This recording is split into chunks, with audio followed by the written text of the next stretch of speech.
Alright, let's get started. Okay, so the big focus of today, the next two sections, are on the extreme value theorem and the intermediate value theorem. And they're both pretty straightforward theorems. So I'll give you the idea real quick. The idea is if I have some closed interval a, b, and I have some function defined on this interval, so some function f of x, who knows, does something on this interval. So notice f is a function from a, b to r. You remember this notation? This is its domain, and it maps everything in here to some point in here. So here's my function f, defined from a to b. The extreme value theorem and the intermediate value theorem. Well, first we'll start with the extreme value theorem. The extreme value theorem says that the values that we map to achieve a minimum and a maximum value. So our max value is something like right here, and our min value is something like right here. So if you have a function defined on a closed interval like this, then it achieves a maximum and a minimum values, or extreme values. That's the extreme value theorem. And the intermediate value theorem says that here's our point f of a, here's our point f of b. It says for any value you choose between f of a and f of b, pick any value you want, namely pick one in there, call it c, then there exists a point in between a and b, call it x naught, such that f of x naught equals c. That's the intermediate value theorem.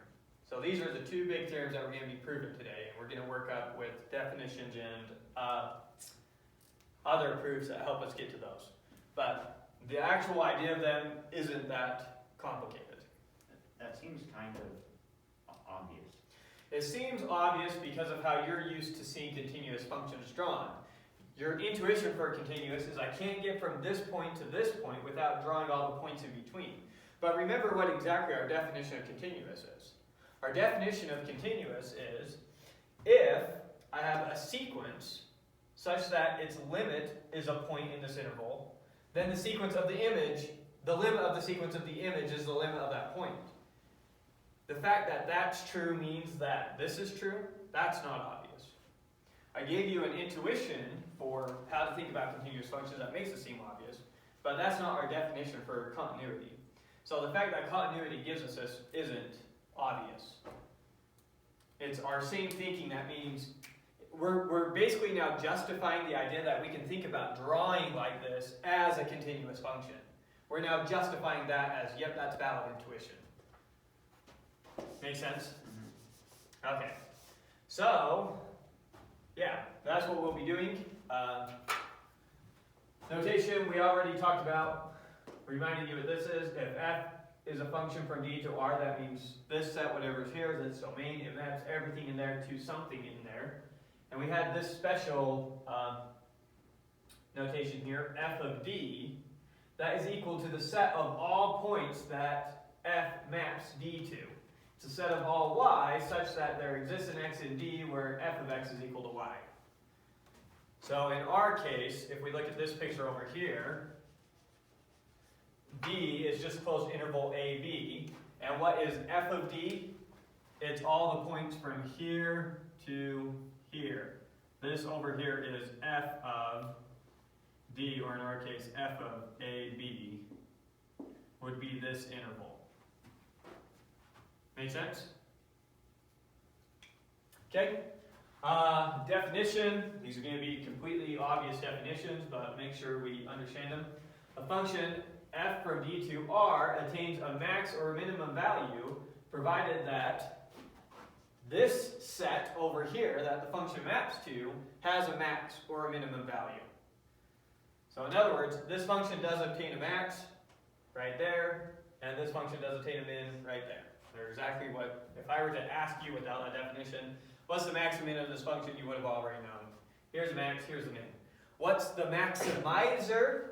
It's the coordinate down here, x sub 1, such that f of x sub 1 gives you the max. And what's the minimizer? That's the coordinate down here, x sub 2, such that f of x sub 2 gives you the min. Make sense? So that's what a maximizer and a minimizer are. If your function was a straight line, would that mean that it has no maximum and minimum? Yeah, so let's do some examples of two functions that you might be tempted to say have a max or a min, but that actually don't. So, first one, we have f is a function from 0 to 1 by f of x is equal to 2x. So let's plot this. F of x is equal to 2x. Well, when you plug in 0, what do you get? Well, we don't plug in 0, right? Because that's not part of our domain. And we also don't plug in 1.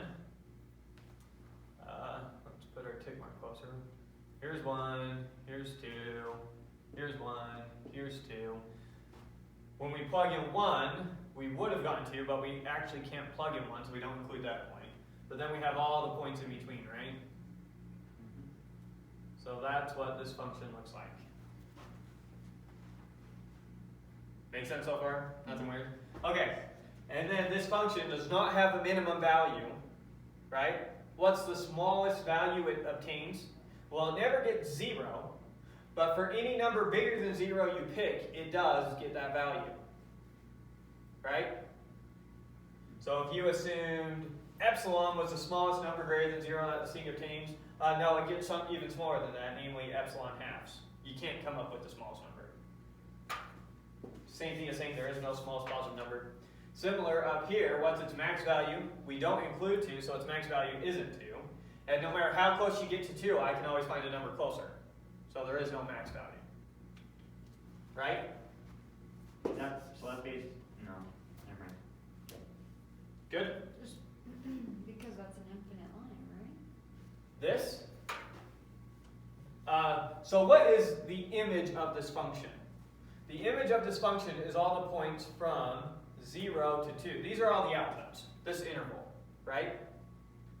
Okay. And this interval doesn't have a minimum, and it doesn't have a maximum. Okay. So this function doesn't have a min, doesn't have a max, it doesn't have a minimizer, it doesn't have a maximizer. Let's do another one. Let's look at this function. F of x is equal to 1 over x from 0 to 1. What does this function look like?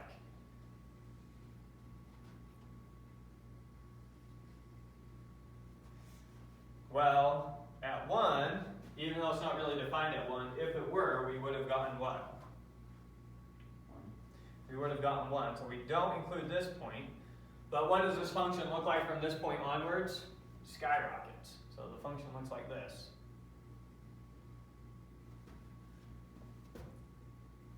So what is the image of this function? The image of this function is all the points from 1 to infinity, not including 1. Right? And then obviously there is no max because it's not even bounded. There is no min because we don't include 1. Right? There's no biggest number that this reaches. It gets as high as you want. If you say, let's assume it does get a biggest number, m, no, it also gets to m plus 1. Does that make sense? Does it make sense to you that this shoots off to infinity? I don't understand. Levi, tomorrow we're going to do lights for the cameras at 9 o'clock in the morning. Just saying. 9 o'clock tomorrow morning? Okay. Here's one way to look at it. Notice that 1 over n is always in the domain of this function. The domain of this function is 0 to 1. 1 over n is always in this. We'll start at skipping 1. We'll just say for all n greater than or equal to 2. We'll just start at 2. So 1/2, 1/3, 1/4, 1/5, 1/6, 1/7 is always in the domain of this function, right? What's the domain of this function? It's a function from 0 to 0, 1. Well, doesn't that also include all the numbers in between? So this is f of x is equal, or f of x from 0 to 1 to r by f of x is equal to 1 over x. So notice that pick any natural number you want greater than or equal to 2. It's going to be in the domain of this thing. Why are we using natural numbers? I'm just going to show you that this thing shoots off to infinity. Oh, okay. So, what is f of 1 over n equal to?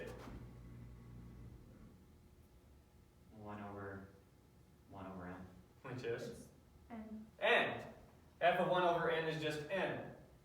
And since 1 over n is defined for all n greater than or equal to 2, f of 1 over n equal to n is defined for all n greater than or equal to 2. Oops. For all n greater than or equal to 2. So this thing's not bounded. For any number you pick, any natural number you pick, this function eventually achieves it, except 1. So there's one way to show it's not bounded. Therefore, it doesn't have a max value. Am I overstressing this? Feel good with that example? 2 examples that don't achieve a max or a min. So now let's look at our first proof. Our first proof is going to be that for any function you have, from any function on a closed interval that's continuous, is bounded. Oh, we're doing it in 2 steps. So first we're going to show that any function like this is bounded, and then we're going to show that it achieves a max and a min. And this one's called the extreme value theorem, and this is just a lemma to help us prove it. Are we doing both sections today? Yeah. Yeah, full sections is everything I've written on the board. So, let's first prove that it's bounded. Prove. If f is a function defined on a closed interval a, b to r, if that is continuous, then f is bounded. Understand what we're saying? You can't have a continuous function defined on a closed interval like this. Notice that both these functions were defined on open intervals. You can't have a function defined on a closed interval that's continuous and not have it be bounded. That's what we're saying. So, prove that this is bounded. So, let's see. 1. Start out with let f be a function from a to b such that f is continuous. Let's see, how do we want to show that this thing is not bounded? We'll probably do this by contradiction. Let's assume that f isn't bounded and show that leads to contradiction. 2. Assume, by way of contradiction, that f is not bounded. Then what does that mean? If it's not bounded, then it can get as big as I want. Right? Well, it means that it's either not bounded from above or below, or both. Yeah, let's just stick with, assume by way of contradiction that it's not bounded from above. That's probably not a bad point to make here. Show that that leads to contradiction, and then you could also do the proof show that it being not bounded from below leads to We don't contradiction. even need to do that, right? You just have to show that it's not. Because if it's not bounded, if it's not bounded No, from above, if not it's bounded. bounded, it's both bounded from above and below. That's what I'm saying. So you don't have to show both. You just have to show one of them. Because if it's not bounded from above. Oh, right, if it's not bounded, then it's not bounded from above. No, if it's not bounded, then it's either not bounded from above or below. Right. So if it's not bounded from above, then it's not bounded. If it's not bounded from above, then it's not bounded. So you don't need to show the other, right? No, because I need to show that f is bounded. Oh. So I need to show it not being bounded from above leads to contradiction. Similarly, we can show it not being bounded from below leads to contradiction. We'll just do the above case because the below case is going to be almost identical. So assume by way of contradiction that f is not bounded from above. Okay, now we can make this function as big as we want, or another way to say that is, if my function isn't bounded from above, then for any number you pick, I should always be able to find a point in the function that's bigger than the number you chose, right? You can't come up with a number that's greater than the value of my function at every point in my function. It's not bounded. So, see if you understand this. So then, for all n in m, for any natural number you pick, I can find a point in the function such that the value at that point is greater than or equal to the number you chose. Greater than the number you chose, because your number can't be an upper bound.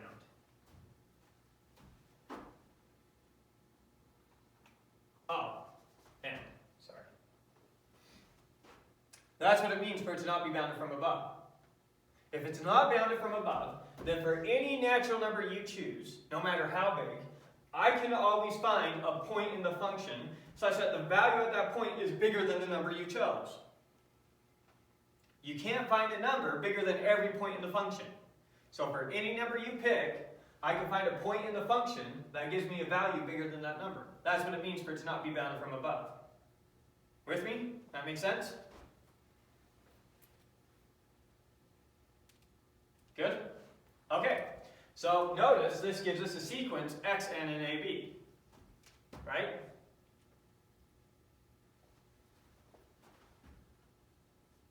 Maybe I'll make just note of that. Consider the sequence xn in AB. So we've got this function xn in AB. Since xn is a sequence in AB, what do we know about it? Every index has a point in AB. Yeah, every index of this function, or of the sequence is in there, yeah, but we know special things about sequences inside closed intervals. Oh. First off, if it's a sequence inside a closed interval, it's bounded, Yeah. right? And every bounded sequence has a Greatest, no, has a maximum. convergent subsequence. Yeah. Sequential compactness theorem. Every bounded sequence, so this sequence is in this closed interval. So this sequence has a subsequence that converges. Furthermore, it converges to a point in this interval. That was a sequential compactness theorem. You guys proved that if xn is in a closed interval, then it's bounded. If and only if it's bounded. That was an if and only if proof, right? You remember doing that proof? That was a homework problem. So we know that if this is in here, it's bounded. Furthermore, we know that every bounded sequence has a convergent subsequence, and we know that a convergent sequence in here converges to a point in here. Okay. So consider the sequence xn in AB. Since xn is in AB, I don't know.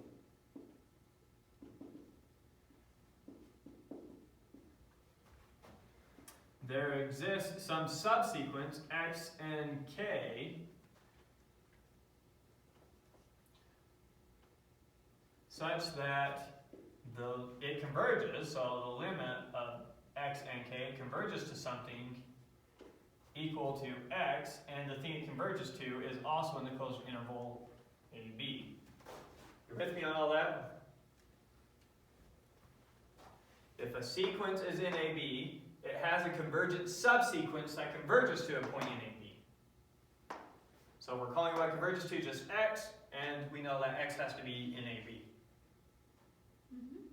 Okay, so now we need to use the fact that this function f is continuous. Notice so far all we did was use the fact that the domain is AB, and that gave us this.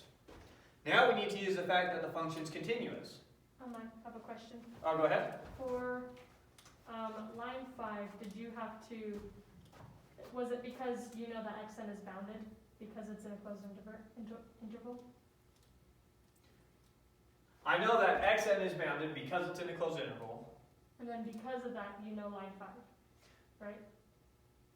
I know not just because it's bounded do I know line 5. That also has to do with it being in a closed interval. Sequential compactness put it all together for us and said, if a sequence is in a closed interval, then it has a convergent subsequence that converges to a point in that interval. Oh, okay, I thought it. So this is all just using the sequential compactness theorem, but I tried to break it up into intuitive steps for you, but the sequential compactness theorem gave us all in one go. Did we prove that a sequence in a closed interval converges, or just that it's bounded? A sequence in a closed interval is bounded. Right. Every bounded sequence has a convergent subsequence. That's right. And if a sequence in a closed interval converges, it converges to a point in that interval. That's all the pieces we threw together when we proved sequential compactness theorem, which is what this gives us in one go. Right. Okay. Can you really quick remind me of the definition of continuous again? Yeah, so now we're going to use continuous. What does it mean for a function to be continuous? It means that if the limit of xn is equal to x, then the limit of f of xn is equal to f of x. That's what it means for a function to be continuous. Okay. If a sequence in the domain converges to a point in the domain, then the limit of the image of the sequence converges to the image of the limit of the sequence.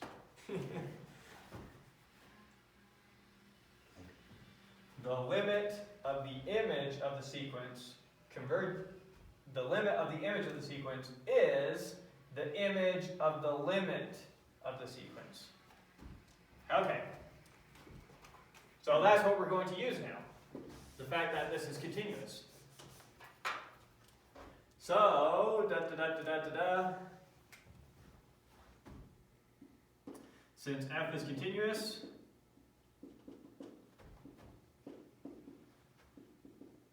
then the limit of f of x sub n sub k is equal to,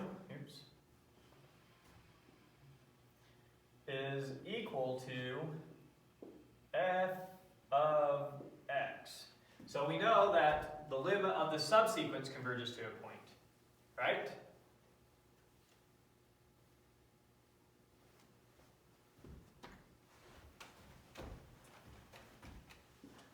Now, I don't want you to lose track of everything that we've been doing here. Remember, our contradiction was we assumed that this thing wasn't bounded from above. We're going to show that actually it is bounded from above. Okay? So we created this sequence xn such that f of xn is always greater than n. Right? So maybe I should have specified up here. Maybe I'll just say from 3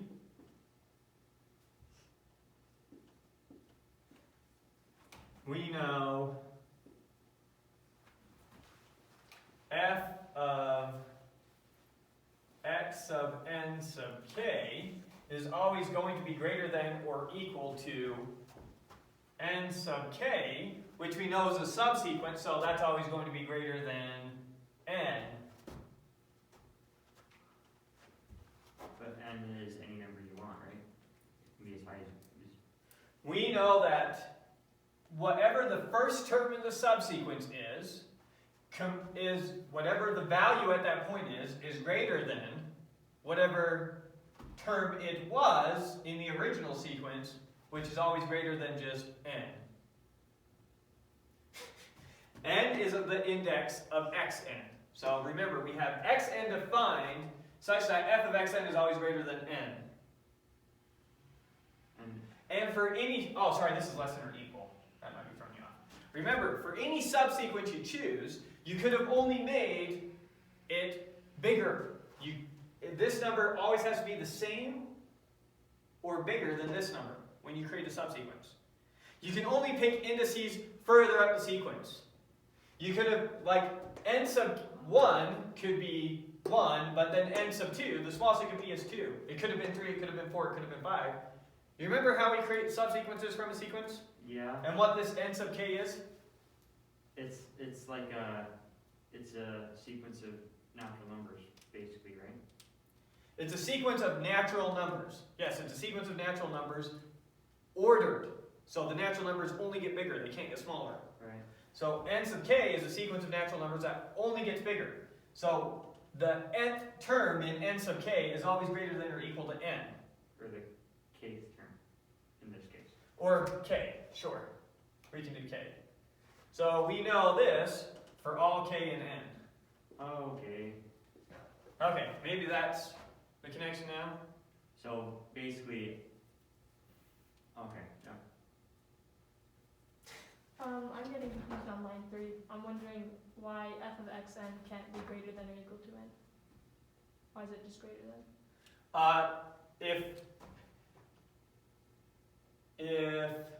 Well, let me see for a second. So we know it's not bounded from above. A number, so we know that n is not greater than or equal to f of x. N is not an upper bound. N being an upper bound means n is always greater than or equal to f of x. N not being an upper bound means there exists something, x sub n, such that this is not the case. And not greater than or equal to is, because remember, for it to be an upper bound, it could be equal. So not an upper bound means not equal. Okay, I see. Okay. Any other questions here? I think I'm missing something with x sub n. So you chose x sub n as a random number, right? In line 3. And then in line 4, you made a sequence called x sub n. In line 3, I'm saying pick any natural number you want. Okay. Start with 1. Right. You choose 1. I'm saying, since this function isn't bounded, then I can find a point in the domain, call it x sub 1, such that f of x sub 1 is greater than 1. Now you choose 2. I can find a point, call it x sub 2. Could be the same point. Maybe it's a different point. Could be the same. Who knows? But I'm guaranteed I can find a point, x sub 2, in the domain, such that f of x sub 2 is greater than 2. Etc. You pick 3. I can find a point in the domain, such that it maps to a value greater than 3. This function is not bounded from above. It's For not. any natural number you pick, I can find a point on the function. I can find a point in the domain that maps to a value greater than that number. I can do that for all the natural numbers. So for every natural number, I can find a point in the domain that maps to a value bigger than that number. So when you have your sequence x sub n, then any index of that sequence, so if you have x sub 5 in that sequence, that is going to map to a number greater than 5. Yeah, that is the point in the domain whose value is greater than 5. So those are the same n. They represent the same number. N is incrementing over every natural number. I'm creating an infinite number of points. I'm identifying an infinite number of points. Right. What I'm saying is, if you have x sub 4, then it's greater than 4. Yep. And x sub 10 is greater than 10. I'm sorry, no. F of x sub 5 is greater than 5. Right. X sub 5 could have been 1.97, whatever. It's just some point in the domain. The value at that point is greater than 5. So if I had some function, I mean, we can kind of think about the function we just did. That's not bounded from above, and it looked something like this, right? So this function isn't bounded from above. What does that mean?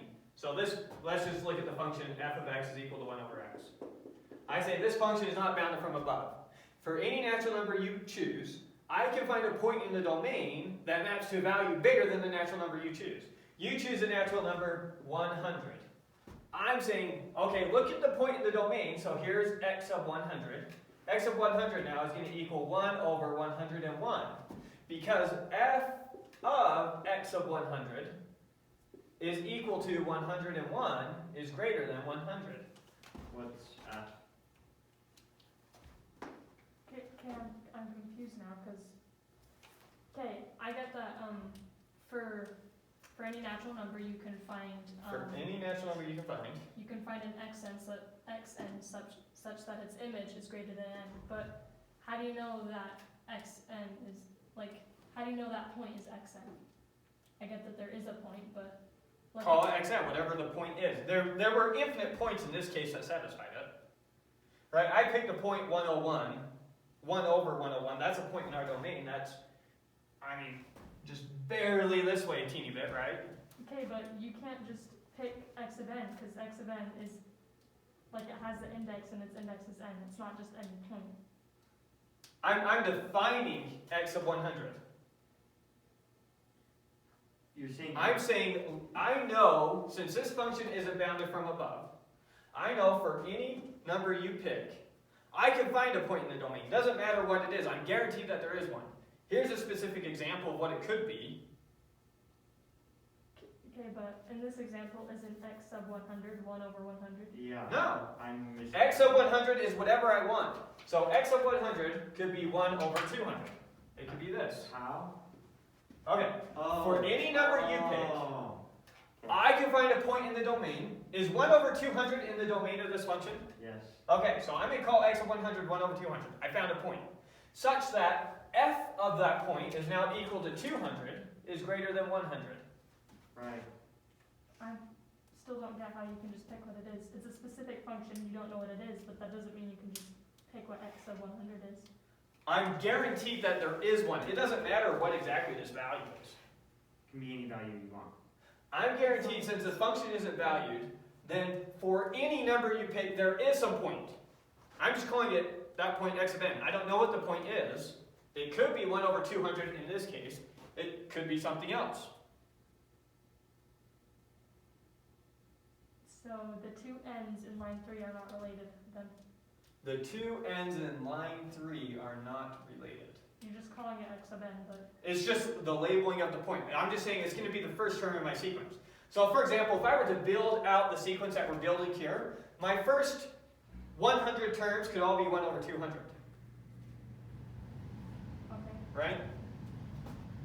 But they're not if this is your function.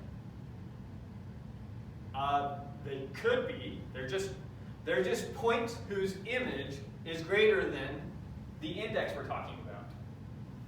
All I know about x sub 100 is that its image is greater than 100. All I know about x sub n is that its image is greater than n.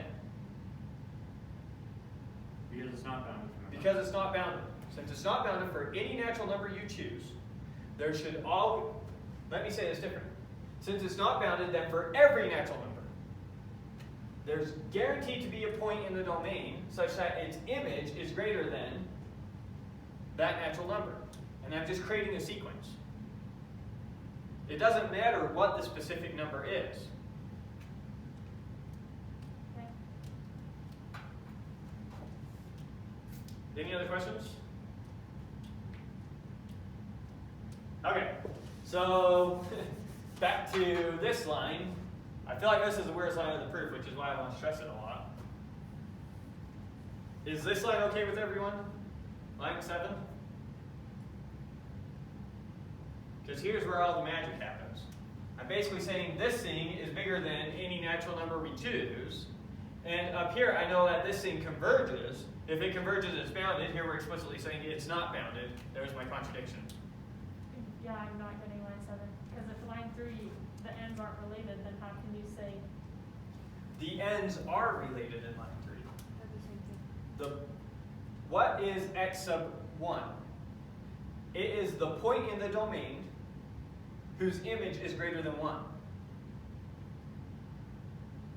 how do you know x sub 1 is greater than 1? Or the image of x sub 1 is greater than 1? If a function isn't bounded, does it have a point that's greater than 1? Yeah, but we don't know that that's x sub 1. Right. So stick with me for a second. So if a function is not bounded, then it has a point greater than 1, which means that there's a point in the domain that maps to a value greater than 1. We're guaranteed one of those points exists. Right. Call the point x sub 1. It's exactly what you do with, I say x is an even number. What do I mean by x is even? I mean it can be expressed as 2 times a. Okay, we don't know what a is, and we didn't even know what x was. But I know that x has a property that it's 2 times a. I don't know what x sub n is. I know it has the property that x sub n, its image is greater than n. I don't know what x sub 1 is. I know it has a property, its image is greater than 1. I don't know what x sub 2 is. I know it has a property, its image is greater than 2. For every natural number, I'm guaranteed that there is some point in the domain whose image is greater than that natural number. That's what it means for the function to not be bounded.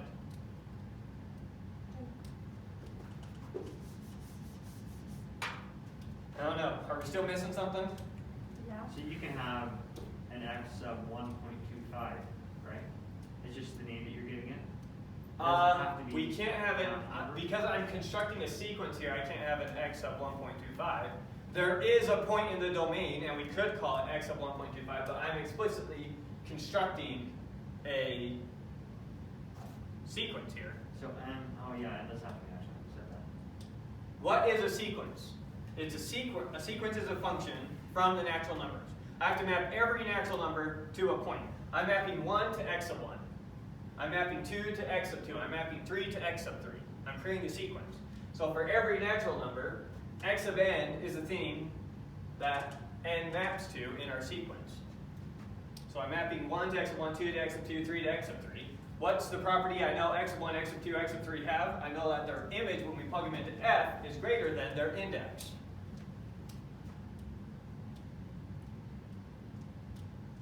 I'm not seeing how, how is our function continuous? How is our function continuous? It's given to us, it's continuous. Okay. I'm just trying to think about it for a second.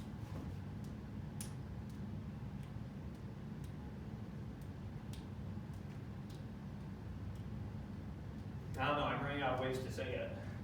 Yeah, I still don't understand it. Okay.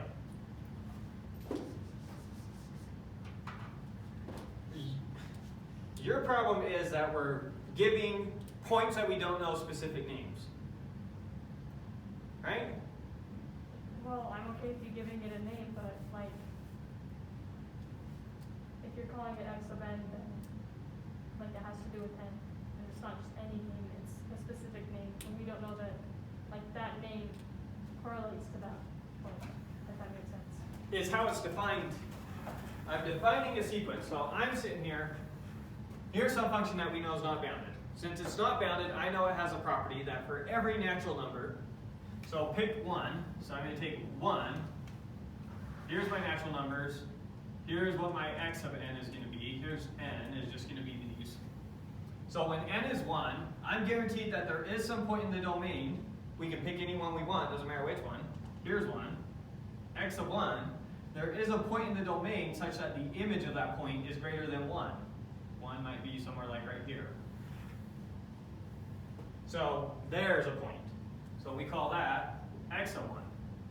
Okay, but that's just because the function looks like that. Could be a different function that's not bounded. We always have a bounded function. Or we always have an unbounded function.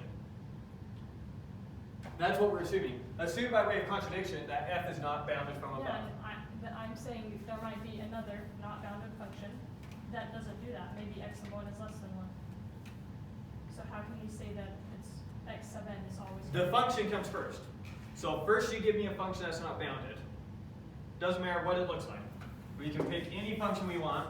It doesn't matter if we talk about this one, we can pick some other one. I say we've got some other function. What does it do? Who knows? But it goes like this and it shoots up. And it's unbounded. For any function you pick, all I know is it's unbounded. Since it's unbounded, then there's a point in the domain. Here's one. X of 1, such that the value at that point is greater than 1. There's also a point in the domain, x of 2, maybe that one's over here. We can pick any one we want. There's infinite, such that the value is greater than 2. Okay, I think so. You're like mapping it opposite or something. Your sequence can be chosen arbitrarily, essentially, right? It doesn't. Yeah, I'm just saying that there is a sequence with this property. I'm not saying this is the one and only sequence with this property. I'm not defining a particular sequence. I'm saying I'm guaranteed that this sequence exists since it's unbounded.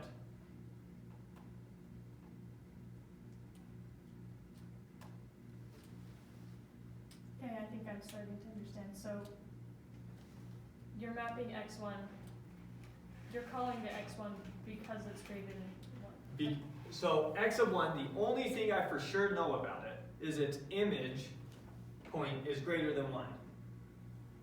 And the only thing I know about x of 2 is its image point is greater than 2. I don't know the order of these things. Maybe x of 3 square over here, x of 4 is then over here, x of 5 somewhere.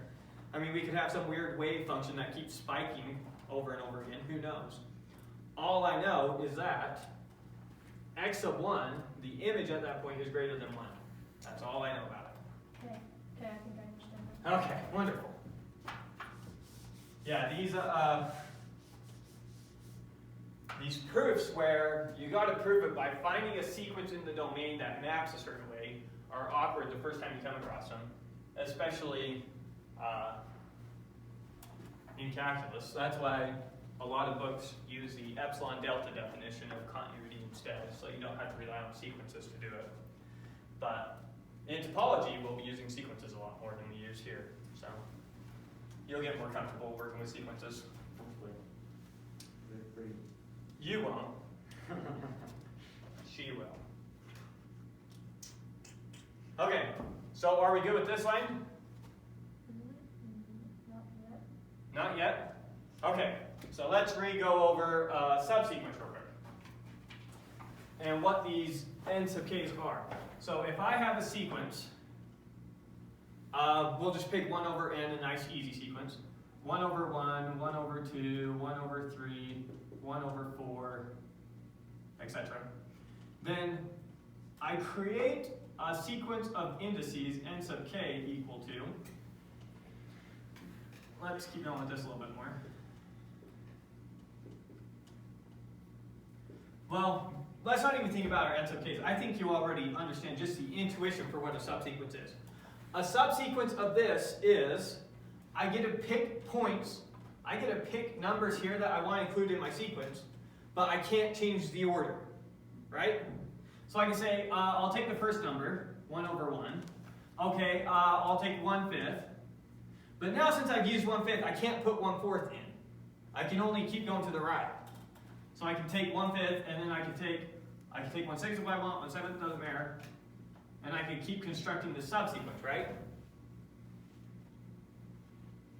Yeah. Weren't you saying you didn't like this line? I understand 7. Oh, you do? Oh, was it you that said you don't understand 7? Yeah. Oh. You can't have math on. I know. Not sure who said what. Okay, back to this. So here's a sequence, here's a subsequence. Then what are my n sub k's? My n sub k's are 1, 5, 7, 9. They're the indices I chose to make my subsequence, right?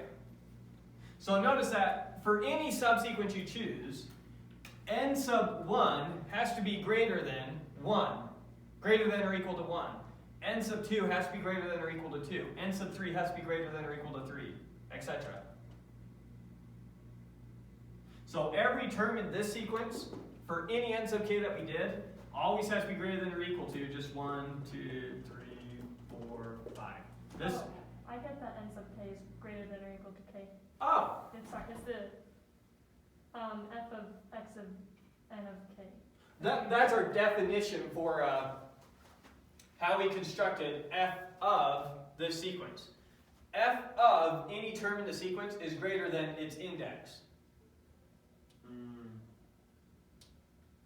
Yeah, that makes sense. Alright. So f of the 10th term in the sequence is greater than 10. So f of, if n sub k is 10, then f of that is greater than 10. Okay. So from 3 we know this. From 3 we know this, which gives us f is not bounded.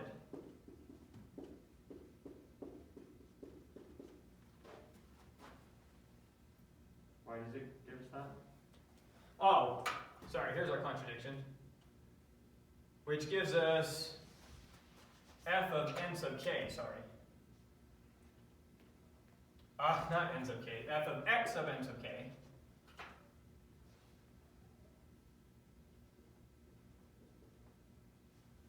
Is not bounded. Because it's greater than or equal to, right?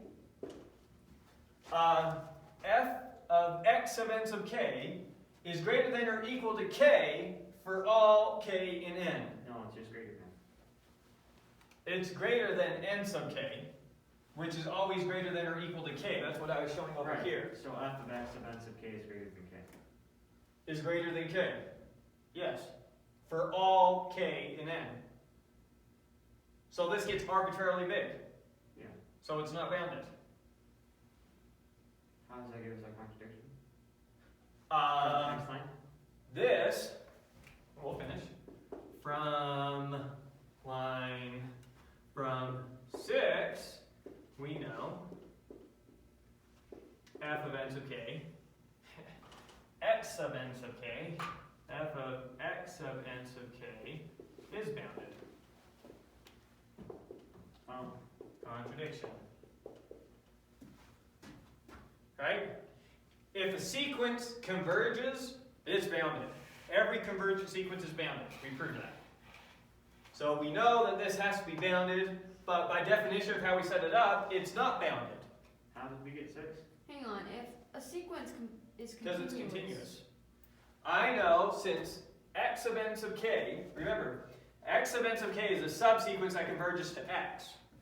Therefore, it's the limit of the image of the sequence is equal to the image of the limit of the sequence. Because of sequential compactness. No, because of continuity. Because of continuity. From here to here, we're just using continuity. Since f is continuous, then we know. So 6 is just continuous, 5 is sequential compactness. So the two hard lines to get this proof, I think, are 5 and 7. I think those are the two where you get a lot. For me, I don't know. The longer you do it, the harder it is to predict what students get stuck on and what they won't.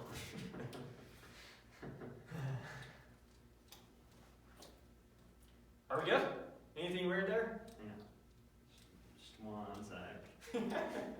I gotta make sure. We're not gonna get through today. I thought this proof would be easy. I look at it like, yeah, that makes Yeah. sense. This is the easiest of the proofs we're doing today, so. But maybe getting the comfort with the sequences and subsequences will. It's like, Fix a lot of it feels like doing, what is it? And it feels like doing induction in discrete math. Like it was so hard to Yeah, that's what we're doing today. It was like, Discrete math. we didn't know how to use those, Lecture probably. the sigma notation. Sigma notation was such a problem that it was hard to understand. Induction, and then once you got comfortable with sigma notation, induction was a piece of cake. I was like, this is easy. Oh, is that what held you up on induction, was sigma notation? I remember at the end of Thanksgiving break last year doing homework. I'm like, yeah, this is way. I think that you were the one who, on your test, just did proof by smallest counterexample every time and avoided I did. induction. I did because that was our test, and then I got comfortable with induction later in the chapter because we had to, because it said prove by induction, so I had to do it. They're both in the same go. Smallest counterexample, induction, it's all in one day. Well, anyway, I got more comfortable with it afterwards. Yeah, takes time. All right, we good with this? Ready to move on? Yes. All right, Estonia has spoken.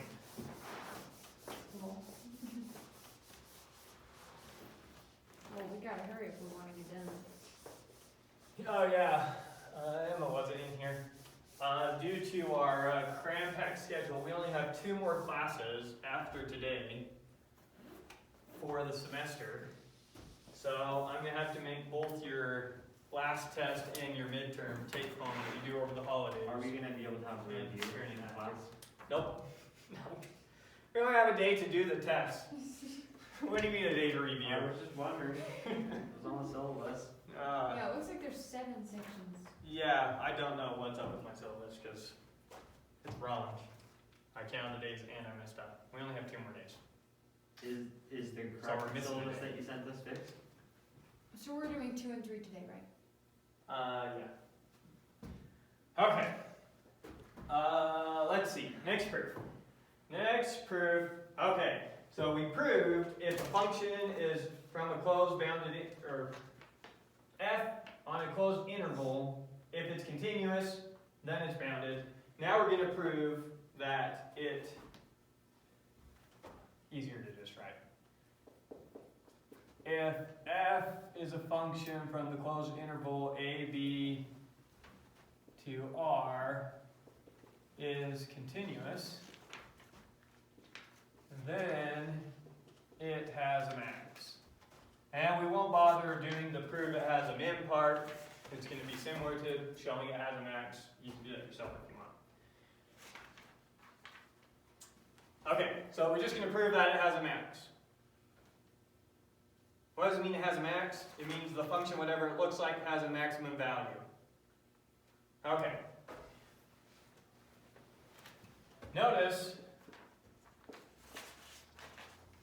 from previous proof, we know f is bounded. This was given as a lemma to this, so they're combined in the book when you read in the book. So We're gonna from just, previous proof, we know f is bounded from above.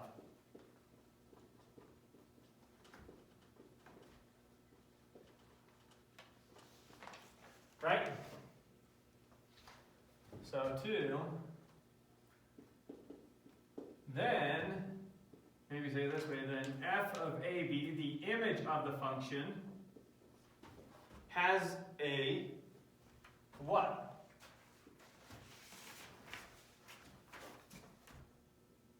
It's bounded from above. Every set of real numbers bounded from above has a max element. supremum, a least upper bound. Call it C, right? So since I know that the image of the function is bounded from above, I know it has a least upper bound, a supremum, completeness axiom, right? Every subset of real numbers bounded from above has a least upper bound. We call that the supremum. Okay, just to clarify, in line 1 you say just f as the function. In line 2 you say f of the interval a to b. Are those two different things or are they the same? They're the same thing. When we say that a function is bounded, we're always talking about the image of the function. So we say like the sine function is bounded between -1 and 1, even though you can plug in infinite x's to it. So yeah, when we say a function is bounded or it has a max, we're implicitly talking about the image of the function. I don't see why we have to prove this then. Isn't being bounded from above and having a max the same thing? No. Imagine that the image of the function looked like this, 0, 1. Oh, right, okay, Then it has a least upper bound 1, but not a max value. I see. Okay. So, from the previous proof, we know that f is bounded from above. Then the image of it has a supremum. We're going to call it C.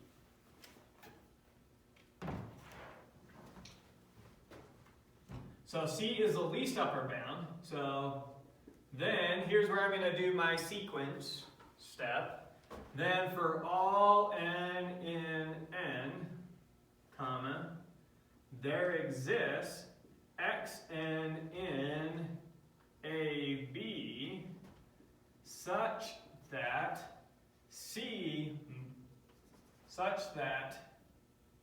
f of x sub n is greater than c minus 1 over n? Yes. Okay. So remember that c is the least upper bound, right? So if I subtract a little bit from c, it's no longer an upper bound, right? C is the least upper bound, so c minus 1 over n is no longer an upper bound. If c minus 1 over n is not an upper bound, then there has to be a point in the function whose value is greater than c minus 1 over n. You with me? So no matter what that n is, I'm always guaranteed that there's a point in the function whose value is greater than it. C minus 1 over n, for any n you pick, or for every n, is never going to be an upper bound. Which means there always has to be a point in the function greater than it. That's going to be one of the dense lines of the proof. Are we good with that line? You're using x sub n, it's just any variable. So x sub 1 is the number whose image is greater than c minus 1. X sub 2 is the point whose image is greater than c minus 1/2. Okay. Right? Etc. We good with that line? Okay.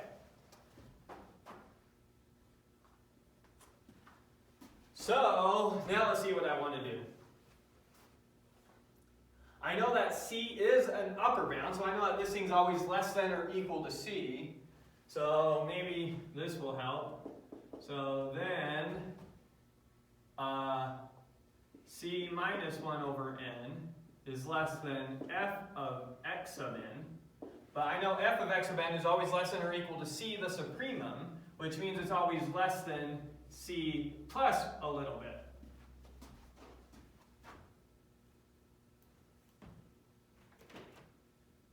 Right?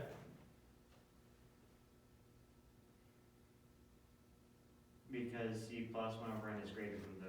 Is greater than C, so we can plug in this. Is less than or equal to C is less than C plus 1 over n. Right. For all n in n.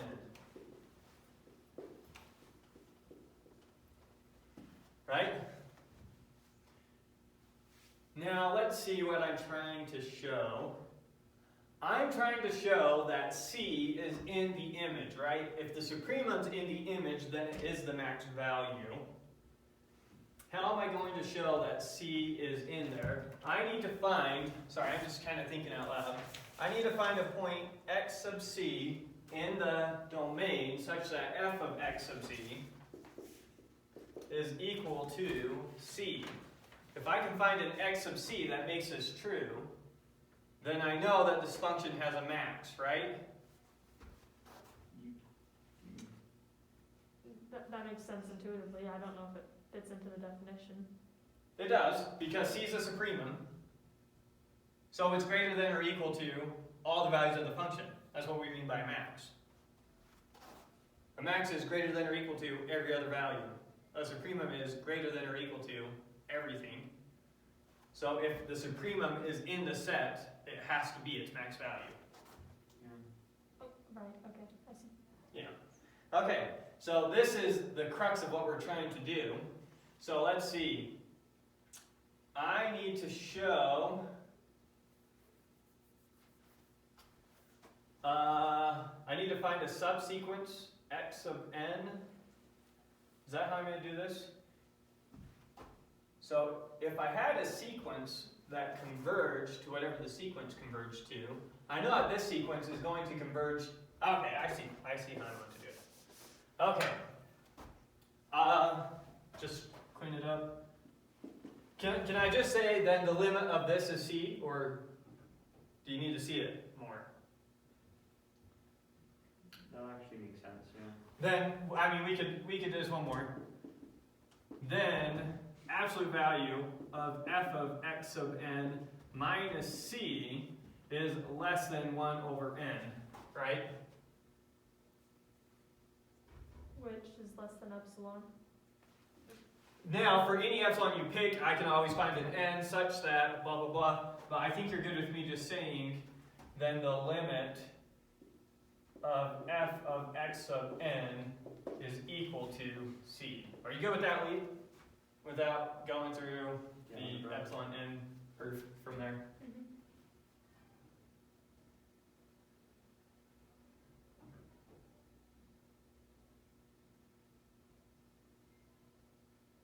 What's one? Yeah. Is it going from this to this? I see it. I'm missing kind of. I know the idea we're doing. I'm just trying to see the algebra. I'm missing the algebra. Oh, so get rid of this first of all. Right. So plus C, or subtract C from everything. So then you have negative 1 over n is less than this minus. Yeah. Okay. All right. So I think you're good with this line. Now, oops, isn't a curly there. Okay. So now what are we going to do? Since we know that xn is in here, it has a convergent subsequence, right? So then we know f of xn converges to this. If a sequence converges, every subsequence converges to the same thing. So I know f of x sub n sub k also equals this, which is how I'm going to tie it all together. F of x of... That's just, that might be too much to explain first. Maybe just seeing it because we keep talking about sequences. So we're kind of put a pause here with these, and we'll come back and use this information. But now referencing this again, I know by shoot, what was it called? Compactness theorem? Yeah, I'm missing something compactness theorem. Sequential compactness theorem. By sequential compactness theorem, comma, there exists x sub n sub k in A, B. There exists x sub n sub k such that, I already know it's in A, B because it's a subsequence. So there exists a subsequence such that the limit of the subsequence equal to, we'll call it x sub c, so that you can see where we're going with this, is in AB. Alright, so I know that xn is a sequence in AB by the sequential compactness theorem. Then every sequence has a subsequence that converges to a point in AB. I'm just getting hold up on why you get to call it x sub c. I'm just naming what it converges to, x sub c. I'm hinting that whatever it does converge to, the image of that is going to be c. We're going to have to prove that. But they're not necessarily the same C, right now. There's no relation between c and x sub c. I'm going to show later in the proof that f of x sub c happens to be c. Whatever this subsequence converges to, it's going to turn out that the value of that thing is this. But we don't know that right now. But we don't know that right now. Oh, okay. Okay. So, 7, since f is continuous,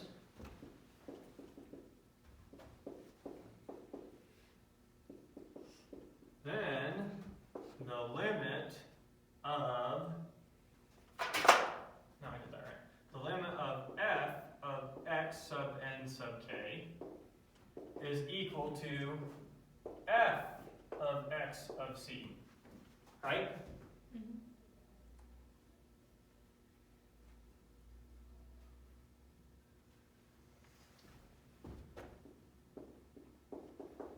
Then f of x sub c is equal to c. We can just say it. And that's referencing this again. Here's a sequence that converges. If a sequence converges, every subsequence converges to the same thing. So the subsequence converges to this, my sequence converges to this, my sequence and my subsequence have to converge to the same thing, therefore these two values are the same thing.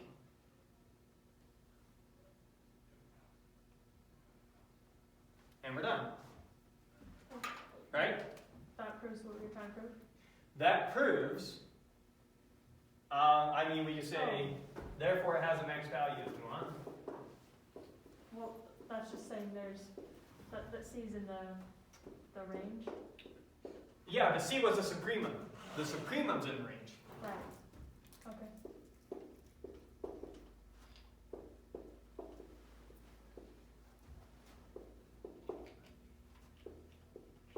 F of xc.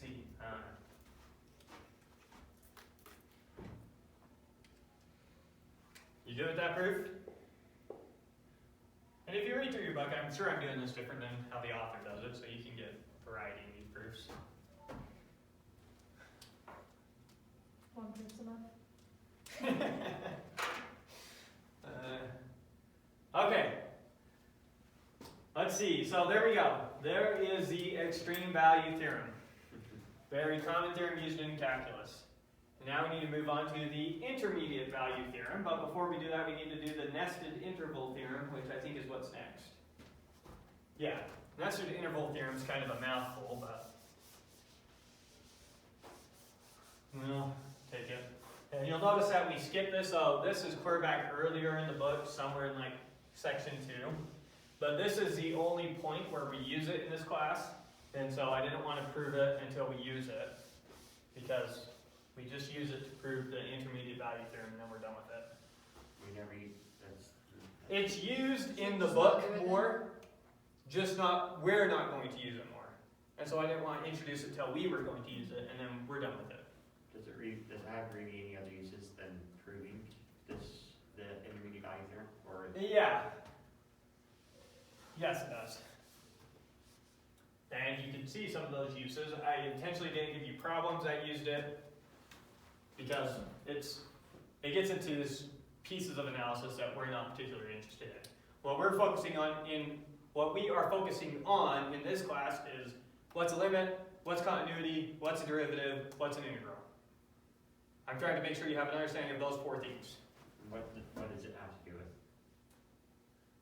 So this just helps us prove the intermediate value theorem. Well, you said it has other applications in different parts of analysis. Like, what would those be? Oh, I don't have any off the top of my head. I just know that it's referenced throughout the book. So, okay. Nested interval theorem. Okay. First off, let's make sure you have intuition for nested intervals before we go over this mouthful. So we're talking about closed intervals. Nested closed intervals would be, so here's my number line. I would have A1 over here and B1 over here, so that's the interval. I1 is equal to all the points from A1 to B1. And then it's nested intervals if the next interval is always inside the previous interval. Okay.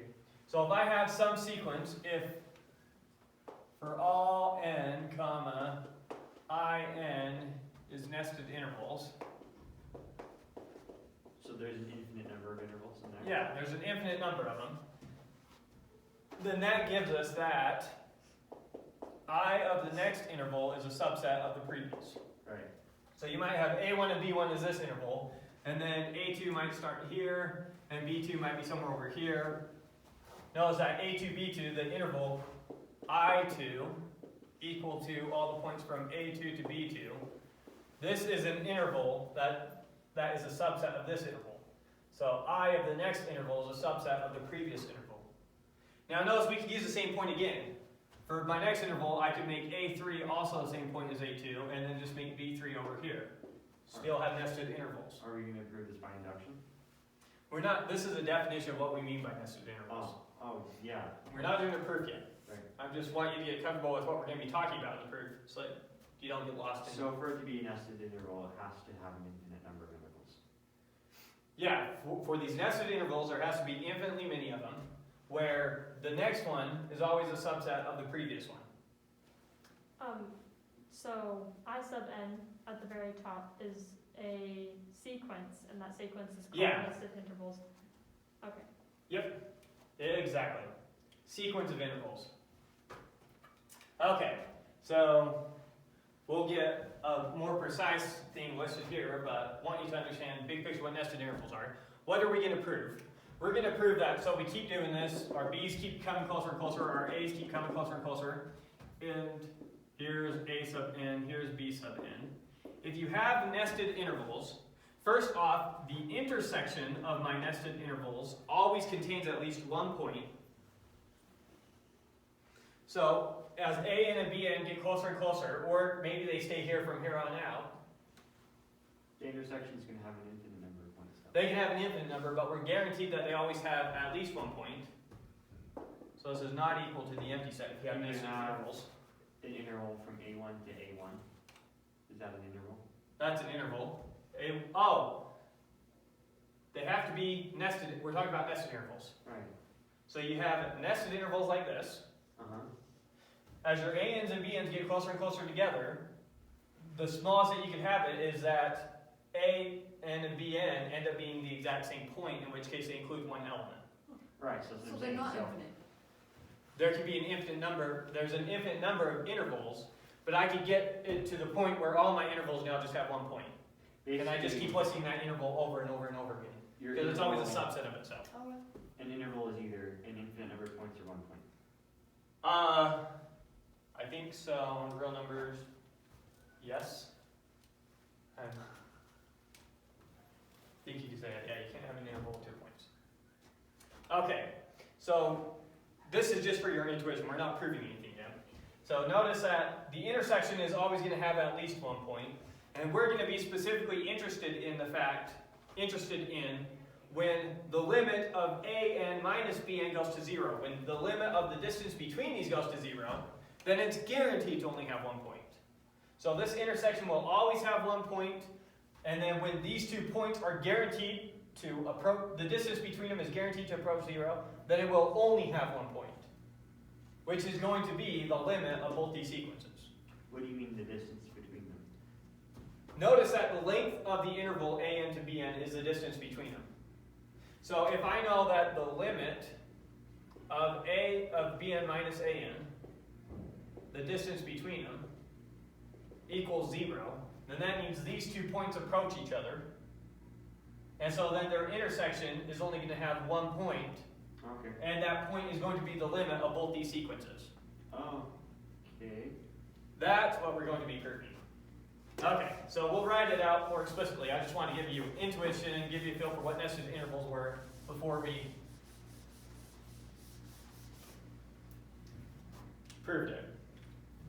Okay, so for each n in n, comma, where are we? This one. Let, lowercase let an bn exist such that an is less than bn. Oh, nested intervals, they can't get to the same point. Anyways, let's keep going. Oh, bn, comma, and let in equal the interval from an to bn. Okay, so we just barely defined a sequence of nested intervals, right? We're saying let this basically be a sequence of nested intervals. Oh, we didn't say nested yet. This is just a sequence of intervals It's a sequence? such that an is always less than bn. Yeah, because we define it for every n. We're not really going to use it as a sequence, but we did define a sequence of them. How do you have a sequence of intervals? The interval that 1 goes to is from a1 to b1. The interval that 2 goes to is from a2 to b2. It's not a real valued sequence, which is the sequences we've been using in this class. Oh, so there's different types of sequences. Yeah, those were real valued. So that's why I said we're not going to think about these as a sequence like you do. Okay. Let me just say, we just defined an infinite number of intervals n. Right. Okay, that's all I'm trying to say. So, then if they're nested intervals, is what we're going to say, and if the limit goes to 0, so if it is the case, if I sub n plus 1 is always a subset of I sub n, so if they're nested, and if the limit of a bn minus an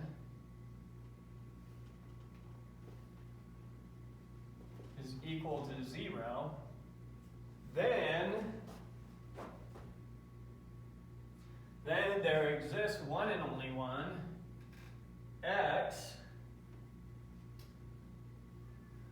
such that x is in every I sub n, and the limit of an is equal to the limit of bn is equal to x. So if we have nested intervals such that the distance between the intervals approaches 0, then there's only one point that is in every interval, and the limit of our starting and ending positions in our interval approaches that number. Okay. So that's not necessarily saying that you're going to get an interval that only contains that point. It's just saying that they're all approaching it. That the distance is approaching it. Right. Right. Okay. Let me think for a second how we're going to do this.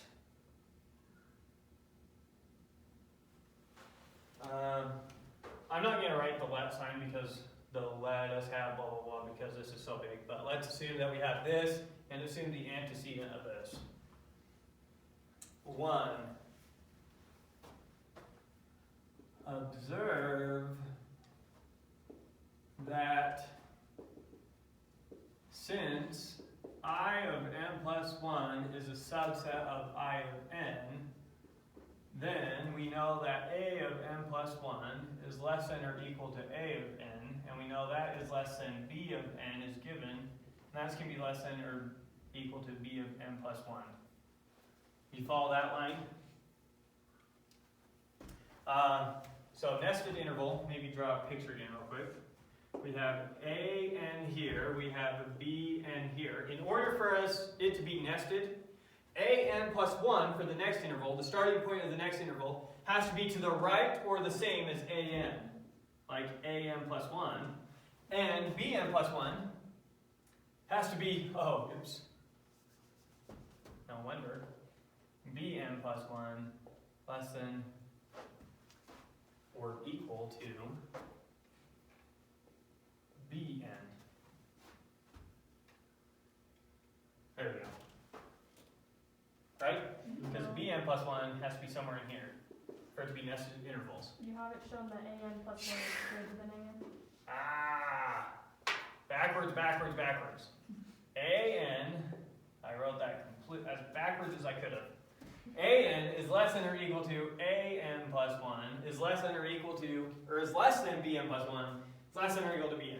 Jeez. Isn't it also less than or equal to? There? This one to this one? No. Oh, yeah, that's right. So that's strictly less So than. this is like a number line? Yeah. We're just talking about intervals on the number line, closed intervals. We have an interval from A1 to B1, Positives, right? A2 to B2, A3 to B3, anywhere on the number line. There can't be negatives in there. Yep, 0 could be right here. We could be strictly talking about negative numbers. 0 could be over here. We could be strictly talking about positive numbers. 0 could be right smack in the middle. So could. Could be positive, could be negative. Then you There's should have negative 3 and 3. And that equals 0, doesn't it? I might be dumb, I don't know.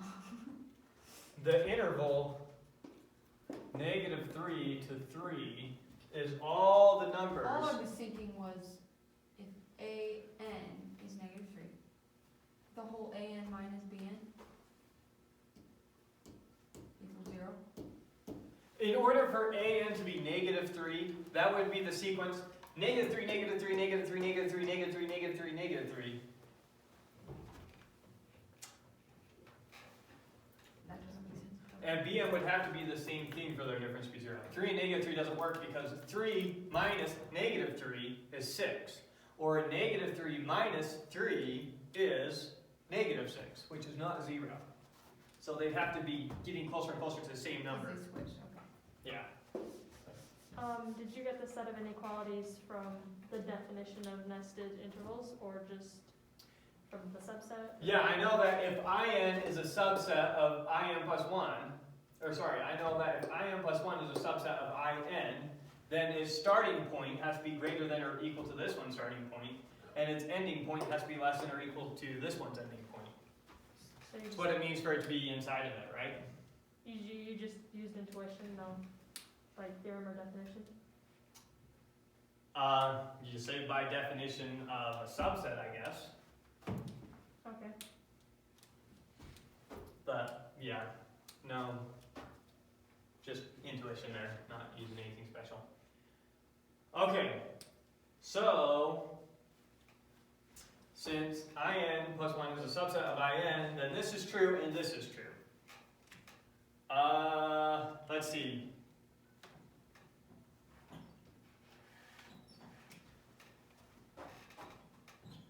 Hang on, wouldn't that be bn minus 1? No. Here's our interval in, which goes from an to bn. And our interval, so this right here is our interval in. This right here is our interval in plus 1. So all we know is that our interval in plus 1 is a subset of in. We know all the points in here are in here. That's it.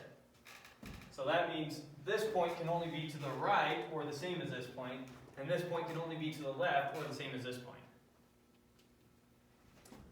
Okay, so then So look at the sequence. Jeez. So look at the sequence AN, and what can you tell me about the sequence AN? It's monotonically increasing. It's monotonically increasing, and what else? It is also bounded. It's just bounded in general. And bounded from, bounded in general, and bounded from above.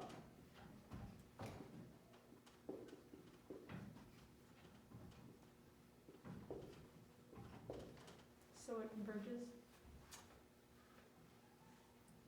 So it converges, and it converges to its Supreme. supremum.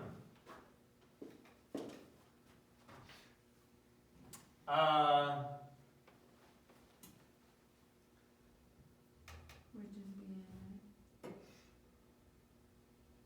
How do I want to talk about the supremum first? Okay. Here's what I probably want to say first. I want to talk about the supremum of the sequence. Notice that since the sequence is bounded from above, it has a supremum. Every Bn is an upper bound for every An, or for the sequence An. Every Bn is an upper bound for the sequence An. And if C is a supremum of An, then I know two things about C. I know C is greater than or equal to every A sub n, and I know C is less than or equal to every B sub n, because it's a supremum of An. So let's talk about C first, then come back to this idea. But this was the right idea. So, since An is bounded, it has a supremum C.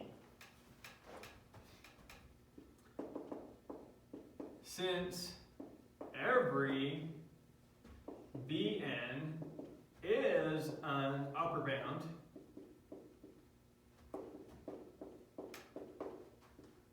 for An,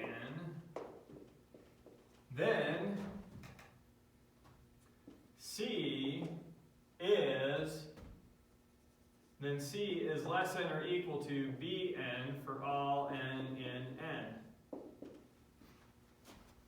That's a C. So every B sub n is an upper bound for the sequence An. C is the least upper bound, so it has to be less than or equal to every Bn. With me? yes, Okay, and now we say, since An is monotone, then it converges to C. It is monotonically increasing. Then the limit of An is equal to C. With me?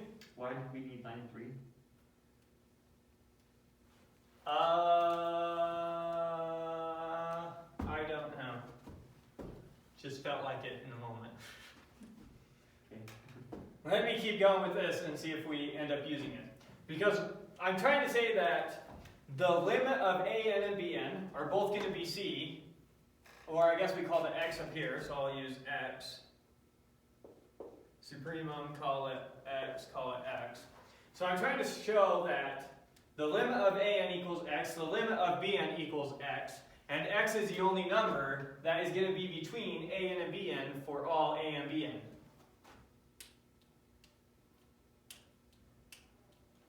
You forgot to change that C to lips on line 3. Line 3.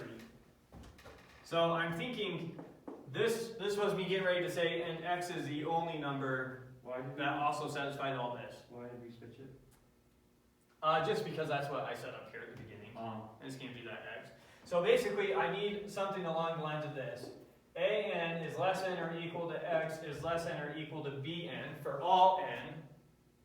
And X is the only thing that satisfies this. Oh, So that's why you wrote line 3 then? That was what I had in the back of my mind writing line 3. I don't know how I'm going to tie it in yet, but I know that's where I'm ultimately going. Okay, so since an is monotonically increasing, then the limit of an equals x.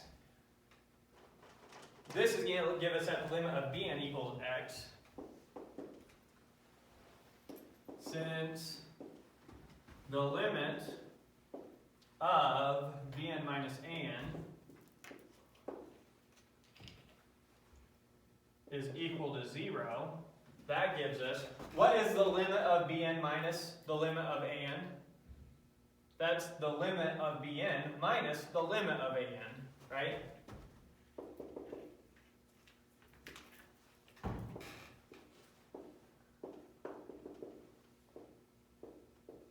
The limit of a difference is the difference of the limits, and now this is equal to 0, right? And so I'm going to get that the limit of an is equal to the limit of bn, or in other words, that the limit of bn is equal to x. So that gives me the limit of an is equal to the limit of bn, or let me write that the other way. The limit of bn is equal to the limit of an is equal to x. So maybe we don't need line 3, and we're going to create a similar idea here. So I know that bn now converges to x as well. I know an converges to x. Now I just need to establish that x is the infimum of bn. How do I know that x is the infimum of bn? The same way that you know that it's the supremum of an. Right, because bn is monotonically decreasing. But since bn is monotonically decreasing, then x is its infimum. So then x is the only number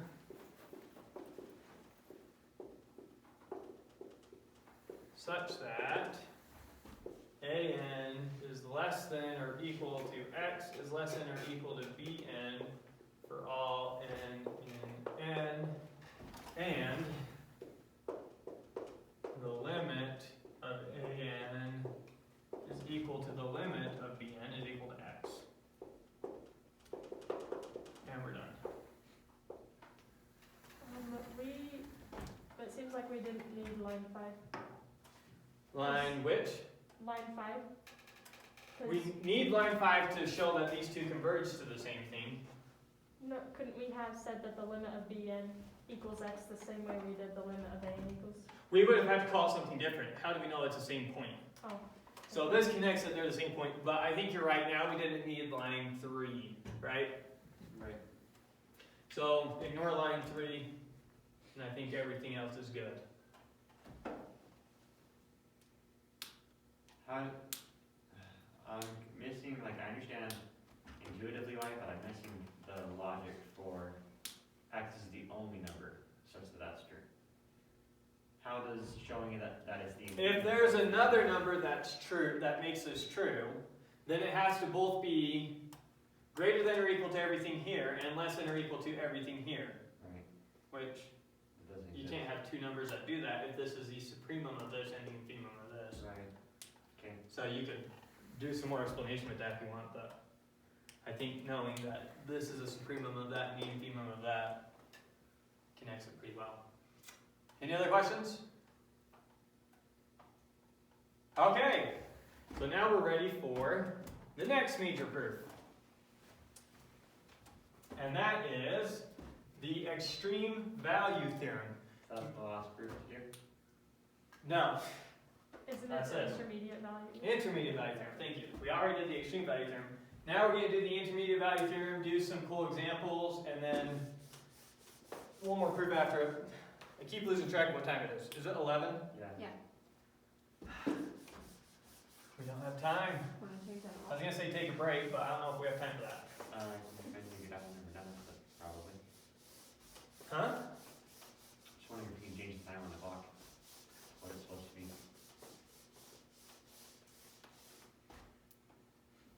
Okay. Intermediate value theorem. And we're going to have to use the nested interval theorem, so we're going to have to create nested intervals, which is the weirdest part of this theorem. Alright. So now, if f is a function defined on a closed interval to R, proof. Weird. Ah, No. proof. If f is a function defined on a closed interval to R is continuous,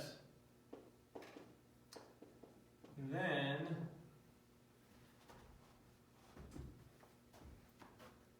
for all C in R such that C is between f of A and f of B,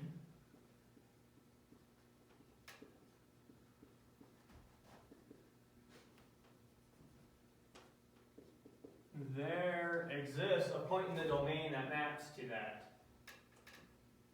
So there exists x naught in A, B, not including A and B, such that f of x naught is equal to C. Right? Why do we use x naught? Like, what does that mean? What's the... A particular point in the domain. We just don't want to say x because we typically treat x as a variable.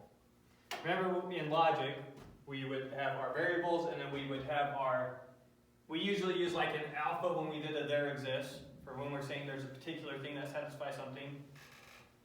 You had your variables and constants? You're saying So epsilon is a we constant. typically in this class, x we treat as a variable typically, and x naught we treat as a constant.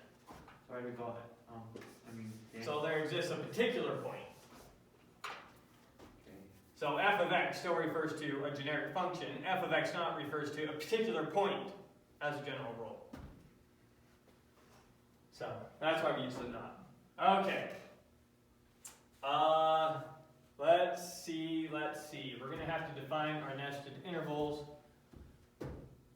Let's see if I can remember how to do this. One, let's let f be a function defined on a, b to R that is continuous. So we need to use the fact that it's continuous. 2. Oh no, we need to show that for any C we pick between f of A and f of B, then we can find a point x naught in AB such that that value is C. Okay, so we need to pick a C. 2. Let C in, we can't just say the interval f of A to f of B because we don't know which is bigger between f of A and f of B. So let C be between f of A and f of B. So draw a picture real quick to make sure that we understand what's happening. Maybe draw it to the side so I don't have to erase it. So A some point over here, B some point over here. We have a function defined on this closed interval. So it starts somewhere and ends somewhere, and who knows what it does in between. Could be something like that. Some continuous function defined on this interval. So f of A is this value, and f of B is this value. And what are we saying? We're saying pick any C you want between f of A and f of B. Pick any C, doesn't matter which one. There's a C. We're saying there exists a point, there could be multiple, but there exists at least one point in the open interval from A to B, x naught, such that the value of x naught is equal to C. And that's when f of A and f of B are the maximum and minimum of that interval? They don't have to be the max and the min. Oh, that's right. Okay. Right? It's not the min over here. Right. I mean, it looks like it's a little past max, but all we know is we can use values between A and B. That's all we're guaranteeing. Right. So, I got my C. I said, let C be some point between A and B. Now I need to show that I can find an x naught between A and B such that f of x naught equals C, and I'm done. So I'm trying to find this x naught. You with me? Okay, and I need to make that x naught the limit of some nested intervals, so I gotta come up with nested intervals that will give me that. Here's how I'm gonna come up with those nested intervals. I'm gonna start out with, it's gonna be a recursive definition, so let a sub 1 equal a and b sub 2 equal b, or b sub 1 equal b. So our first interval is just gonna be the closed interval ab, comma, and then if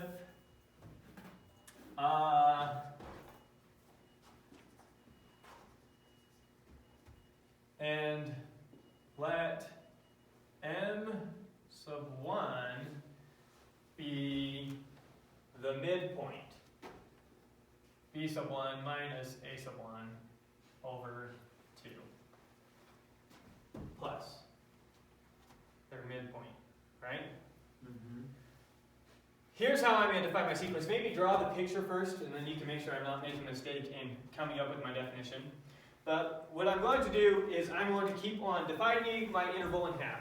So I'm going to pick the midpoint of the interval I have, and I'm going to say which side of my interval, I'm going to look at the value of my interval, and I'm going to say if the value of x, if my c has a greater value than my midpoint, I'm going to choose, let me look at it first.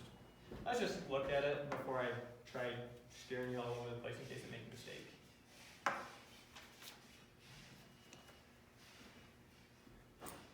Okay, I'm just going to write it out and then we'll do the explanation. Let a1 equal a, let b1 equal b, let m sub n instead of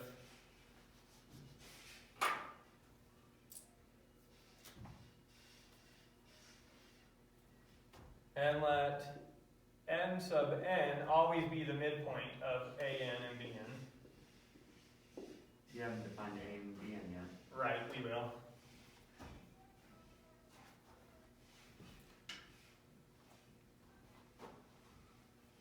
We know at least m sub 1 so far, and so we need to make sure we define a sub 2 and b sub 2 before we define m sub 2.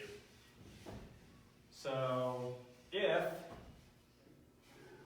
f at the midpoint is less than or equal to c, define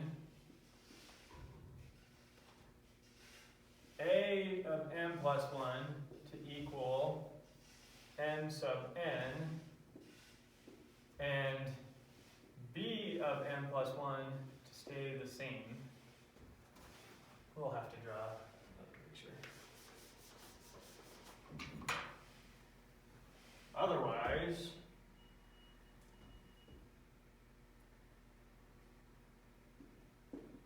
if f of m sub n, if f of the midpoint is greater than c,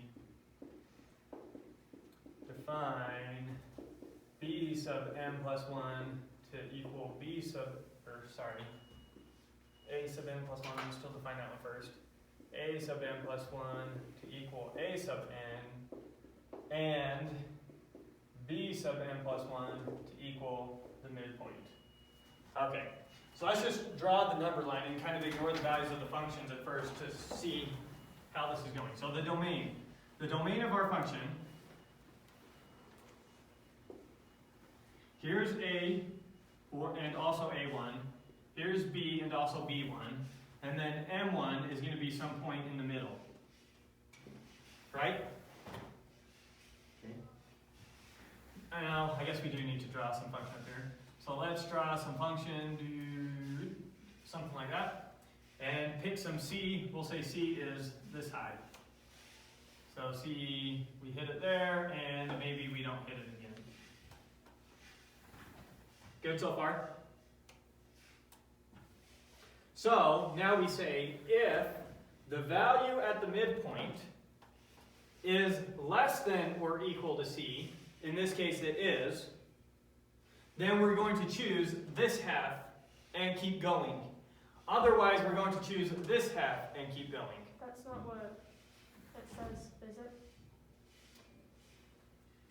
In this case. I might have relabeled my points so that f of b is always greater than f of a. Because yeah, we're going to be... Oh yeah, we need to split this up by cases. We need to know which is bigger, f of a and f of b, otherwise we're going to get confused.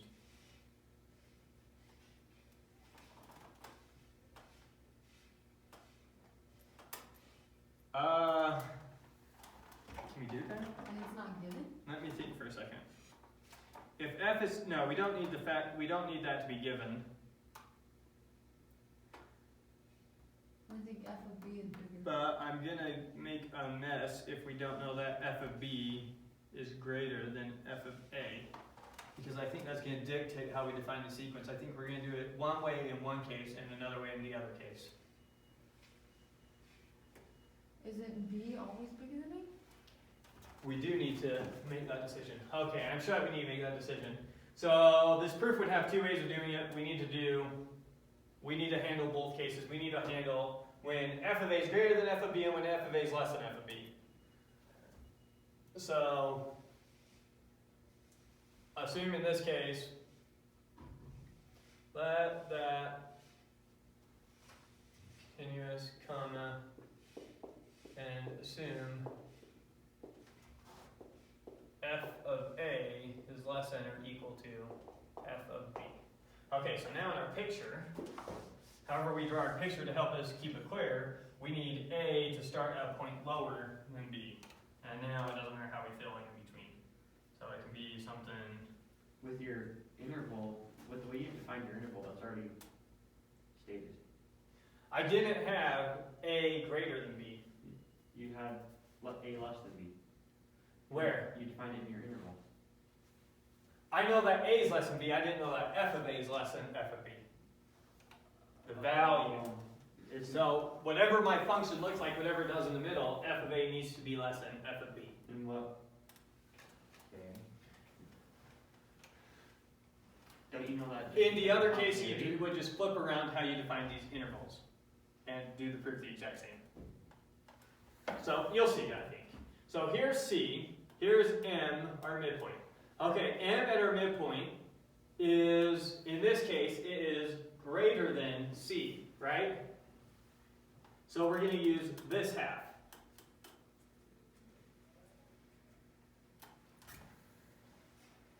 We got bigger than C, so we want to use this half that still has our number for sure less than C, f of a. You with me? Yeah, but what are you gonna do if there's two C's? Or if there's 2 points that map to C? Doesn't matter, it's still the exact same. We're just going to pick the half that we're guaranteed still gives us an interval that contains C. So this could have come down like this and then shot back up. So now we have C here and here. Doesn't matter, we're going to pick this half of the interval and keep going. Why? So notice that this is a point that is still greater than C. So we had, from here to here, our function contains C. If this is a point greater than C, then our function from here to here is still going to have a point that contains C. This one happened to as well, so this one for sure does. And then we're going to divide again, and we're going to keep picking the half that for sure contains a C. So let's continue the process, and I think you'll understand, and you'll see it. So now our a sub 2 is going to equal this, but this is our b sub 2. Now we're right here. Right? Mm-hmm. And now we pick our m sub 2 right here. Because it's the mid. It's the midpoint. So n sub 2, the value at the midpoint, okay, the value at the midpoint is for sure less than c. So I'm guaranteed that over here, I have a point that gives me a c. Intuitively speaking, we're not guaranteed that yet, we're proving that, but using our intuition, we're constructing the intervals that we know will lead to that. Yeah. So this one doesn't, this one for sure does. So your m sub 2 becomes a sub 3. Yeah, so now my a sub 3 is going to be over here. We're using the second case, right? Oh no, now we're using the first case.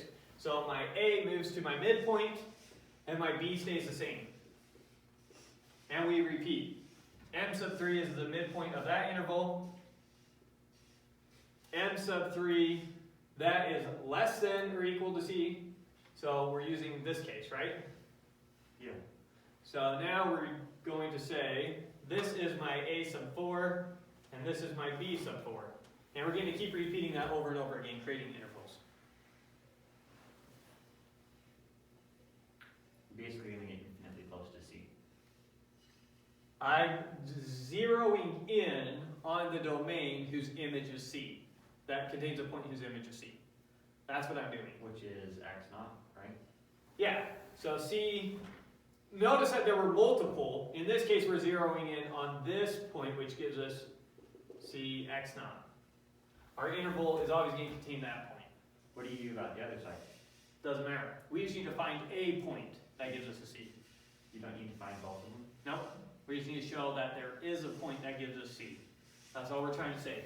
We're trying to say for any c you choose between them, we're trying to say that for any c you choose between these points, there is a point in the open interval such that it maps to c. So later, do we prove that you can find all the points? There's ways to find the points, but some polynomials, it's proven that you can't, that there is no formula to find the points. So if the polynomial is a quadratic, you have the quadratic formula which gives you the points, if there are points. But if you have a polynomial of degree 5 or higher, there is no formula like we have the quadratic formula for finding the points. And so in your analysis of the function, first thing you want to figure out is, well, are there even solutions? And you would use the intermediate value theorem to answer that. You'll see an example of that as we go. But here's how we're defining our interval. So are you okay with how this recursive definition works? Yeah. Now, the last thing to know about these intervals is what happens to the distance between A and B for each interval? It broke to 0. It gets smaller, but how much smaller? Half. And we're always cutting it in half. We're always cutting it in half. So that's what I'm going to observe. I assume I'm going to say observe it here. I have one question about that picture. That point up there that you have, yeah, that, See? is that not directly from M1? No, that is x naught. This is the point we're looking for. We're looking for Right. x naught. But like, how did you put it there in the first place?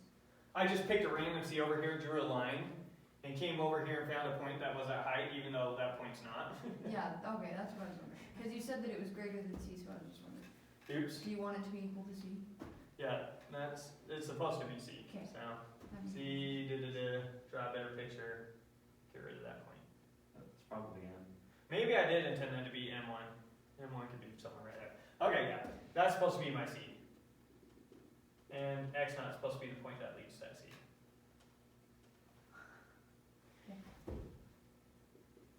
Yeah, I'm an atrocious artist. Okay. Continue. 4.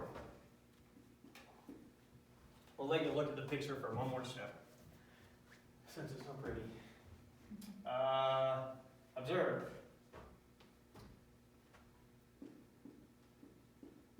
Observe that A is less than or equal to A sub n is less than or equal to I don't know where I'm going to use this. I'll just write it in case we reference it. Is less than or equal to bn plus 1 is less than or equal to bn is less than or equal to b.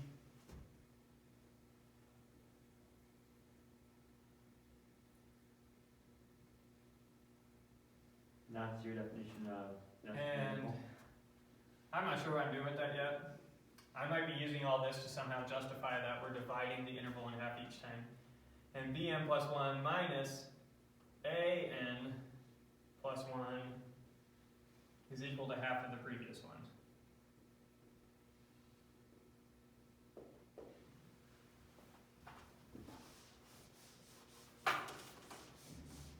So, not sure what I'm going to use this yet for, but what we are going to say is, since this interval keeps dividing by 2, dividing by 2, dividing by 2, then the limit of bn minus an is going to be 0.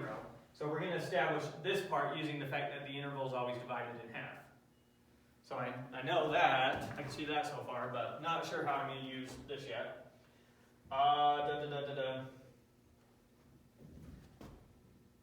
So if we were to reference it in terms of A, then Bn minus An is going to equal B minus A over 2 to the n minus 1.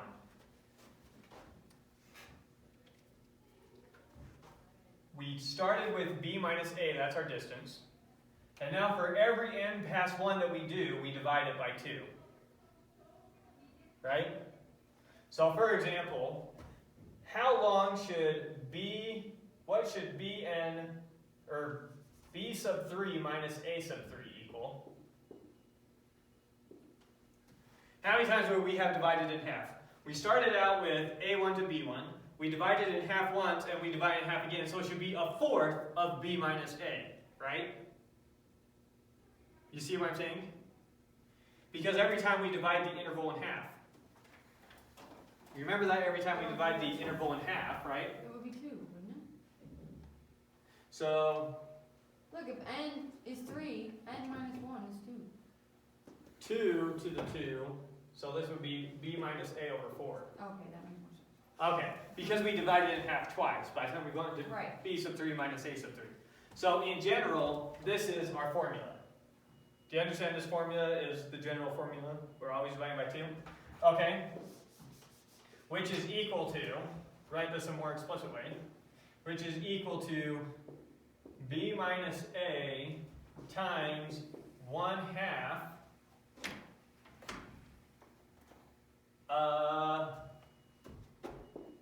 to the n minus 1.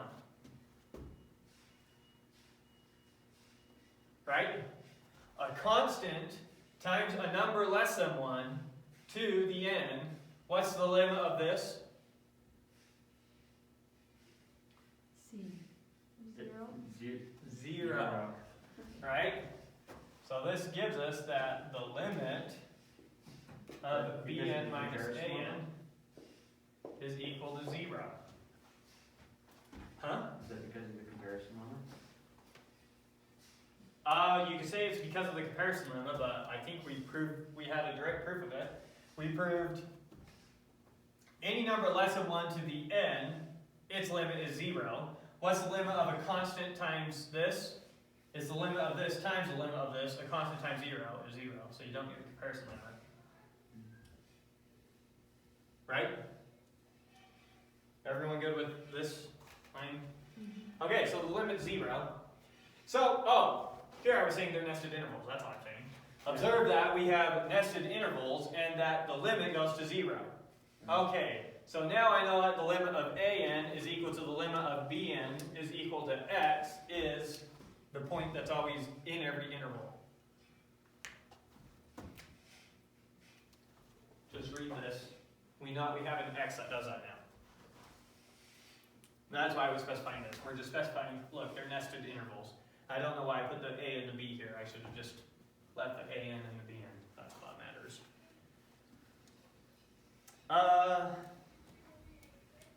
Therefore, A and B satisfied the nested interval theorem. So, not 5, we just did 5. 6. Then, by, nested interval theorem, comma, there exists x naught in, we know that x naught is in all these intervals, so we know that x naught is for sure in AB, such that the limit of AN is equal to x naught is equal to the limit of Bn. Right?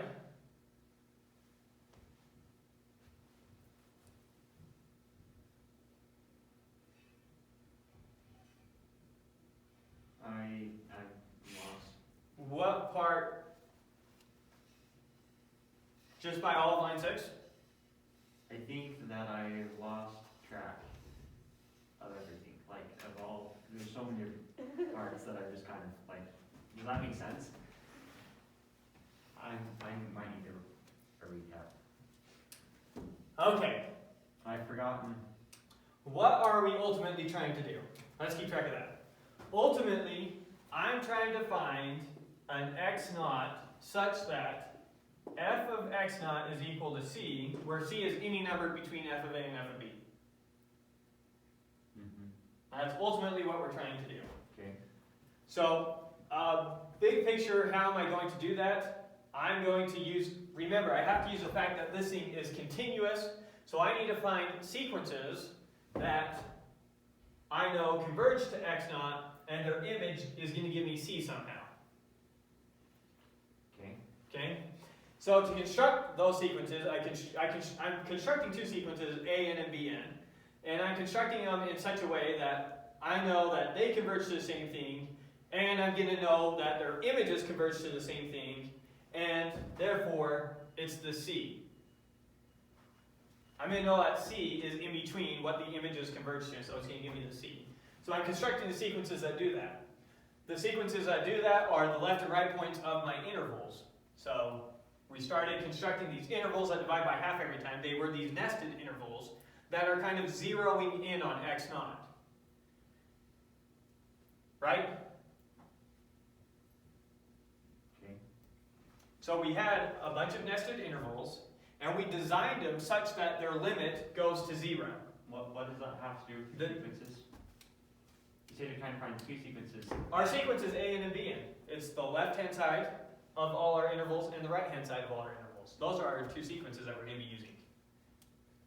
It's hard to see where the sequences come into play yet because I haven't used them yet. Because we haven't used the fact that this thing's continuous yet. Okay. So we haven't looked at them, but that's what we're going to do right now. So how do you know that the limit of a n is x and the limit of b n is x? So since the nested interval theorem applies, I know that there exists a point, I'm calling it x naught, that both these sequences converge to.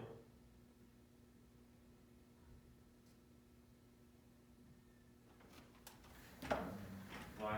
Nested interval theorem. If we have nested intervals, and if the limit of the distance of the interval goes to 0, we have that, then there exists one and only one x, Right. such that x is in every interval, and the limit of a n and b n equals x. We're calling that x naught, and I'm just noting, also notice, since x naught's in every interval, obviously it's in a, b. I have a question. So your theorem there says there exists one and only one, but in this that we're proving, there could be multiple x naughts that map to c. There could be multiple x naughts that map to c. There can only be one x naught, that's the limit of both these sequences on how we've designed our nested intervals. Right. Remember, our nested intervals are going to ignore every solution to c except for one. It's an arbitrary, not an arbitrary way, it's a way of picking just one of those that will for sure give my intervals zeroing on at least on what's guaranteed to be a solution. And I could be ignoring intervals that happen to also have solutions. Okay. Okay. All right. So let's use the fact that this thing's continuous now. Since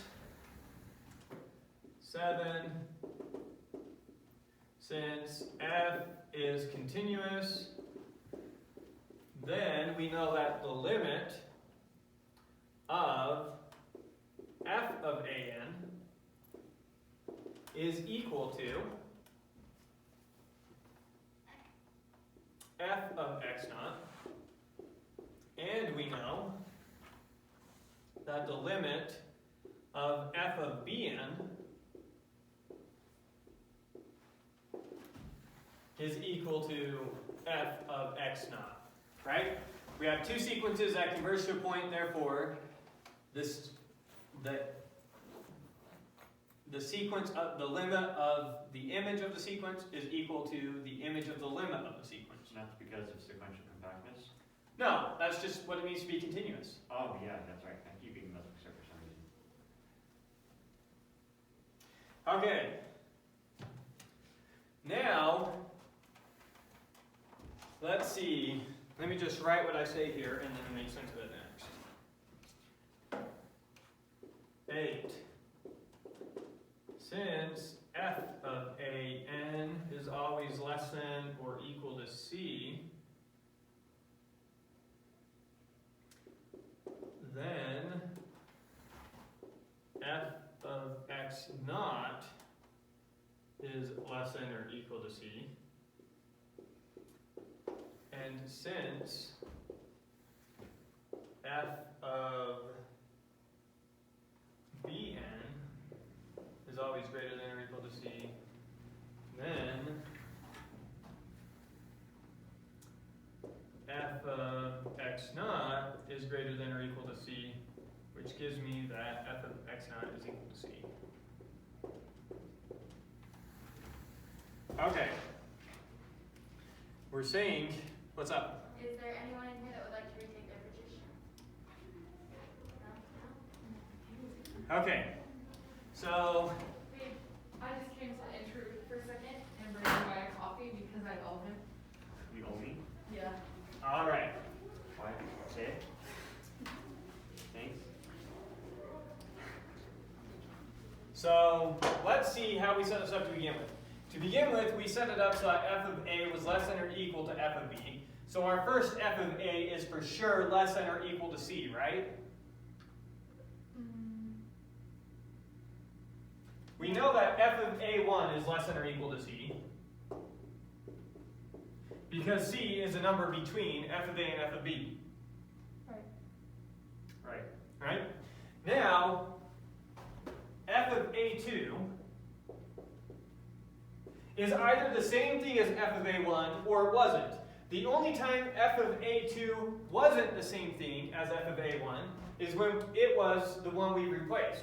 So notice we only change, so either the next a stays the same or the next a becomes a midpoint, but it only becomes a midpoint if the value at that point was less than or equal to c. Right. So f of a sub n is always less than or equal to c. Similar thing with f of bn is always greater than or equal to c.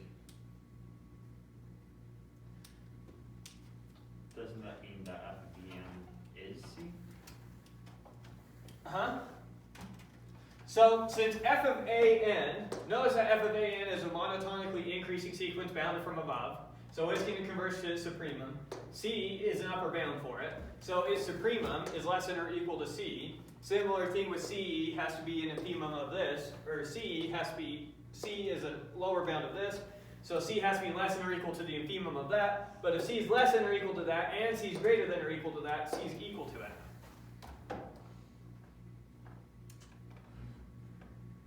Right? Same thinking we used last time for the nested interval theorem. The only hard part is understanding that this is always the case and this is always the case.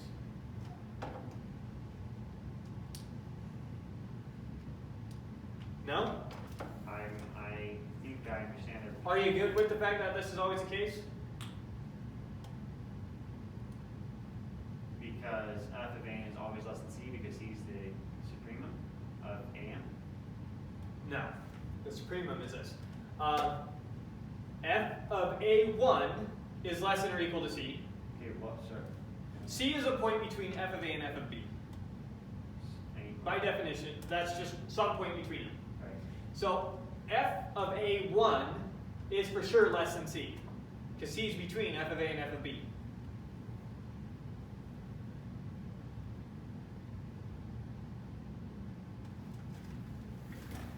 I feel like this is really obvious. Well, then I must be saying something wrong. Okay, here's f of b, here's f of a, Yeah. c some point in between. Right. So f of a1 What does that mean? is definitely, f of a1 is just a, Oh, right. f of a. So f of a1 is definitely less than or equal to c. Right. Alright? And then, the next f of a, f of a2, is this less than or equal to c? How can we determine that? Well, let's see. F of a2, there's two cases. It's either the same as, the next one's always the same as the previous one, or it becomes the midpoint. Yeah. When does it become the midpoint? Well, they're equal. Only when the image of the midpoint was less than or equal to C. So FA of 2 is definitely also less than or equal to C. So F of A of 3, F of A sub 3. So It is equal when C is the midpoint, right? it could have been equal. We could have, our next midpoint could have been the point that went exactly to C, and it could be equal. Okay. But the point is, with how this is defined, A sub n is, F of A sub n is always less than or equal to C. So that gives us this. Similarly, F of B of n is always greater than or equal to C. Okay. Okay, and then this is a supremum of FAN, so it's less than or equal to C. This is an infimum of F of Bn, so it's always greater than or equal to C. And so if C is less than or equal to that and greater than or equal to that, C is equal to it. Right? Because this is what F of An converges to.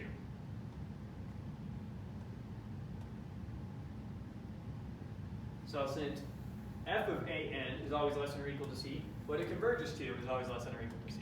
Why do we know that? It's just a supremum of that. This is a monotonically increasing sequence bound from above. Is it monotonically increasing sequence bound from above? Yeah, we talked I don't know about that's monotonically increasing. It is. We talked about it in the last proof. We used that fact to. I know A is monotonically increasing and A sub n is monotonically increasing. F of A of n, is it monotonically increasing? No. No, it's not. Not necessarily. So, I don't know if you want to take the time to prove it. You can do a proof to yourself real easily that if we have a sequence xn, if xn is always less than or equal to some value c, then the limit of xn is going to be, we've probably already done this somewhere, I just don't remember it, is also going to be less than or equal to c.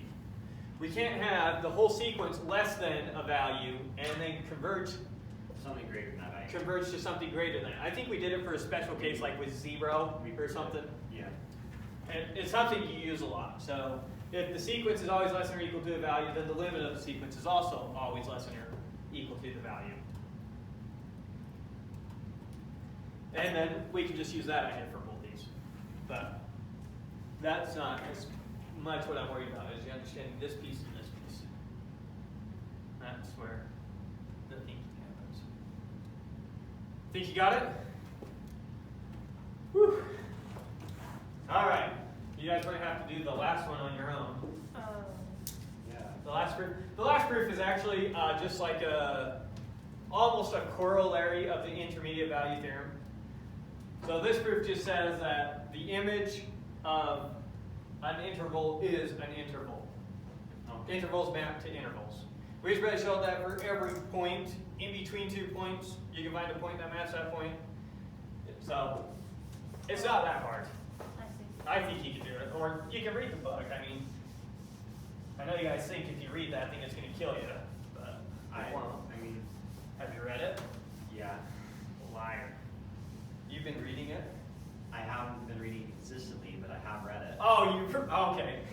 You've opened the book and you've read words in it. I mean, I've read sections of it, just not every section. Okay.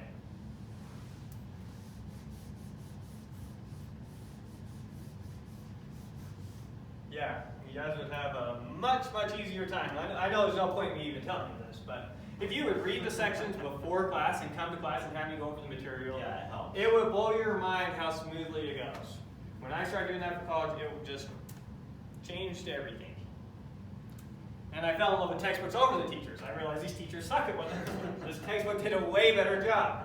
It was hard at first because textbooks are dense, but then you realize you like that it's dense. You like that it's rigorous and covers all these cases that the teacher's going to forget to cover in class. So, there we go. I wasted some time when we have a time crunch. Let's see. Or we could skip the examples and go straight to the last proof. Would that be better? Probably not. Do you want to Okay. just explain like the four? Well, okay. So now we're going to do, let's just do this example.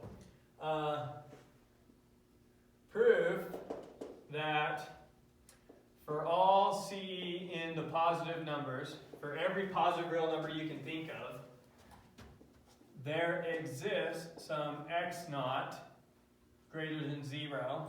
Well, we'll just do x since that's what I wrote. Such that x squared is equal to c. This is essentially saying, pick a positive number, we're proving it has a square root. That's what we're saying. Okay. For any positive number c you choose, I can find a positive number such that when you square it, it's equal to c. I'm proving that every number, essentially every positive number, has a positive square root. That's what we're proving. We had to have the intermediate value theorem for that. Yeah, the intermediate value theorem lets us do this real easily. 1, let c be any positive real number you want. Let's see, or let x squared. Let c be any positive real number you want. I'm going to prove that there is some x such that x squared equals c. Let's. And we'll define a function and let f be a function from, let's see, where do I want to start? 0 to c plus 1. Make sure we get past c. To r, doesn't matter. By f of x equals x squared. Now, x squared is just a polynomial. We've already proved every polynomial is continuous, so we know that this is a continuous function. Furthermore, we know it's a continuous function defined on a closed interval. Therefore, intermediate value theorem holds up, right?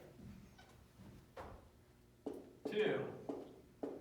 Observe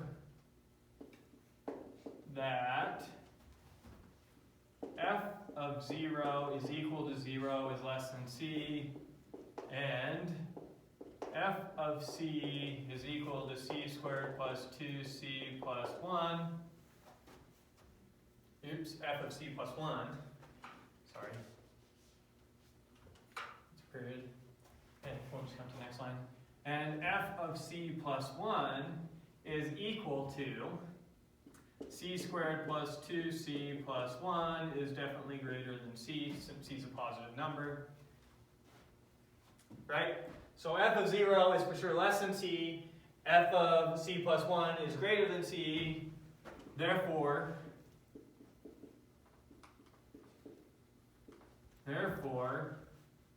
c is between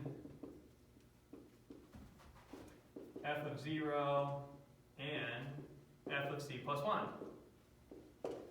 By the intermediate value theorem, there exists x such that f of x equals 0. By intermediate value theorem, there exists x in 0 to c plus 1, which is definitely all positive numbers, such that f of x is equal to c. And we're done.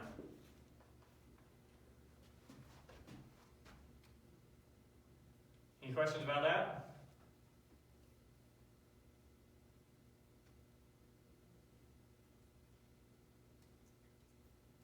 Yeah. What? Why do you have an open interval there and a closed interval up when you define a function? Okay. Why? There exists x naught in the open interval such that f of x naught is equal to c. Why did we do that? Because it's between them. It's not going to be the point A and it's not going to be the point B. It's a point between them. So in this case, it guarantees us that it's positive. We don't want to include the endpoints. Why? Why not? Because f of A is already A, and C isn't f of A, and C isn't f of B. It's a point number between them. I already know it can't be A and it can't be B. C is between f of A and f of B. So the number that maps to C definitely isn't A and definitely isn't B. So may as well use our information. Anyways, any other questions about that? Why couldn't we just say that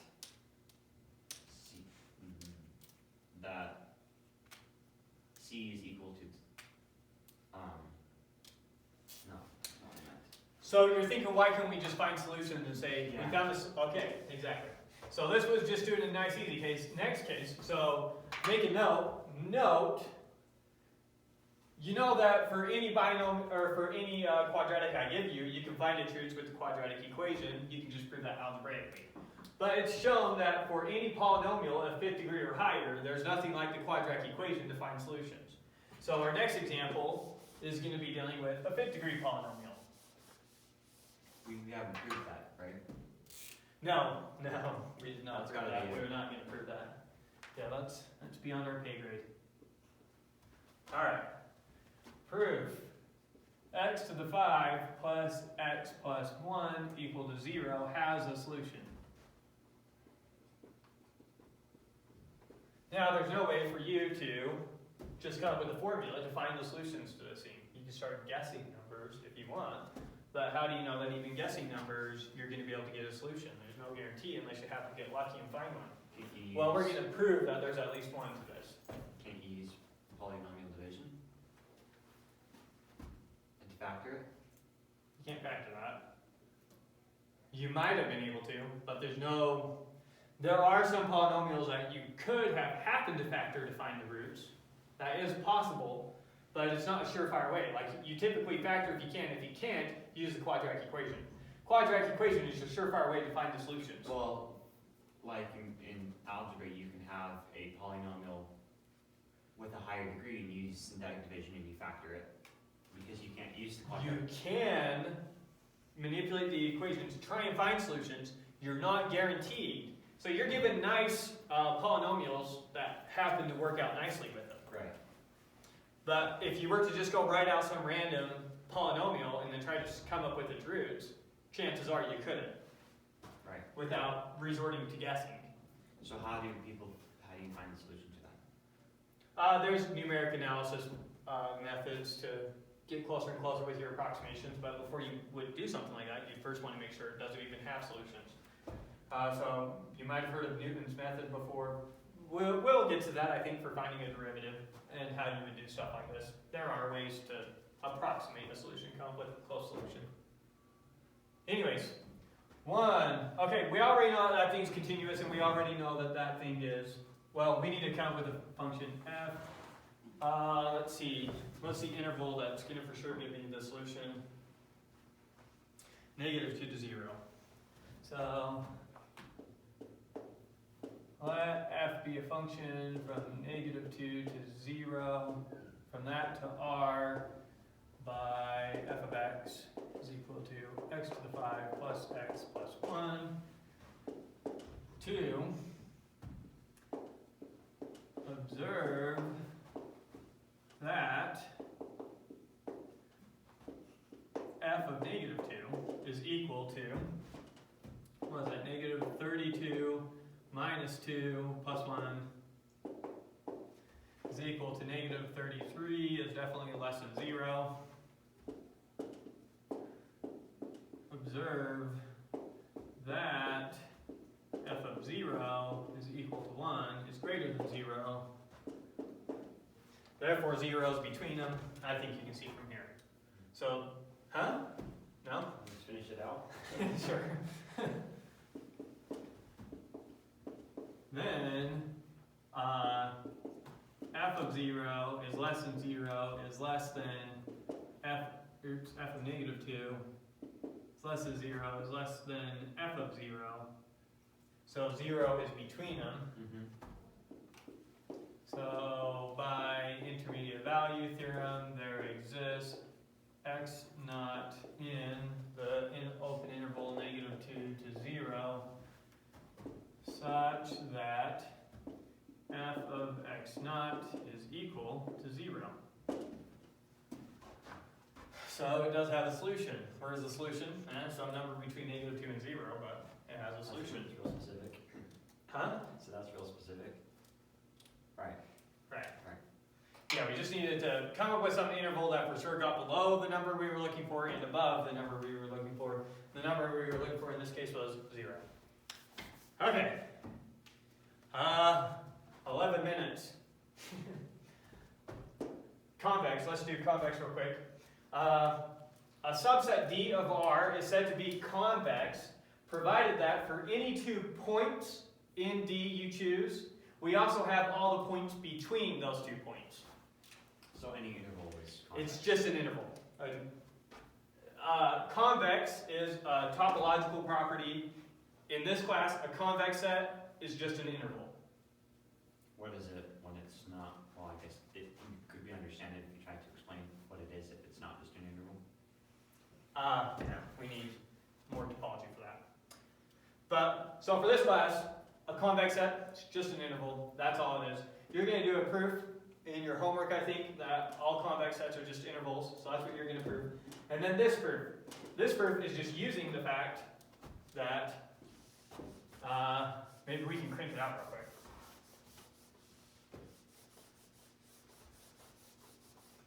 Proof. If I is an interval, what does it mean to be an interval? For any 2 points you have, it also contains every point in between. If I is an interval, and if f from I to R is continuous, then f of I is an interval. If the domain of a function is an interval, the image of the function is also an interval. That's all we're proving here. All right, I'll just write this out real quick and then answer any questions, and that way you at least have it in like the video. 1. Let y1, y2 in the image of the sink such that y1 is less than y2. Pick 2 points in there. And let C be some point between them. Let C be between y1 and y2. Or in other words, we know that y1 is less than C is less than C is less than y2. So y2, C is just some point in between those. 2. Since y1 and y2, since y1 and y2 are in the image, then there must have been points that map to them. Then there must exist x1 and x2 such that x1 and x2 map to y1 and y2.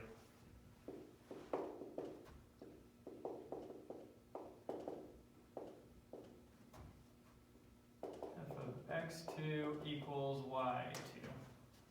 Okay. 3. We need to figure out what's bigger out of the x and the y, so let x max equal the max of x1 and x2, and let x min equal the min of x1, x2.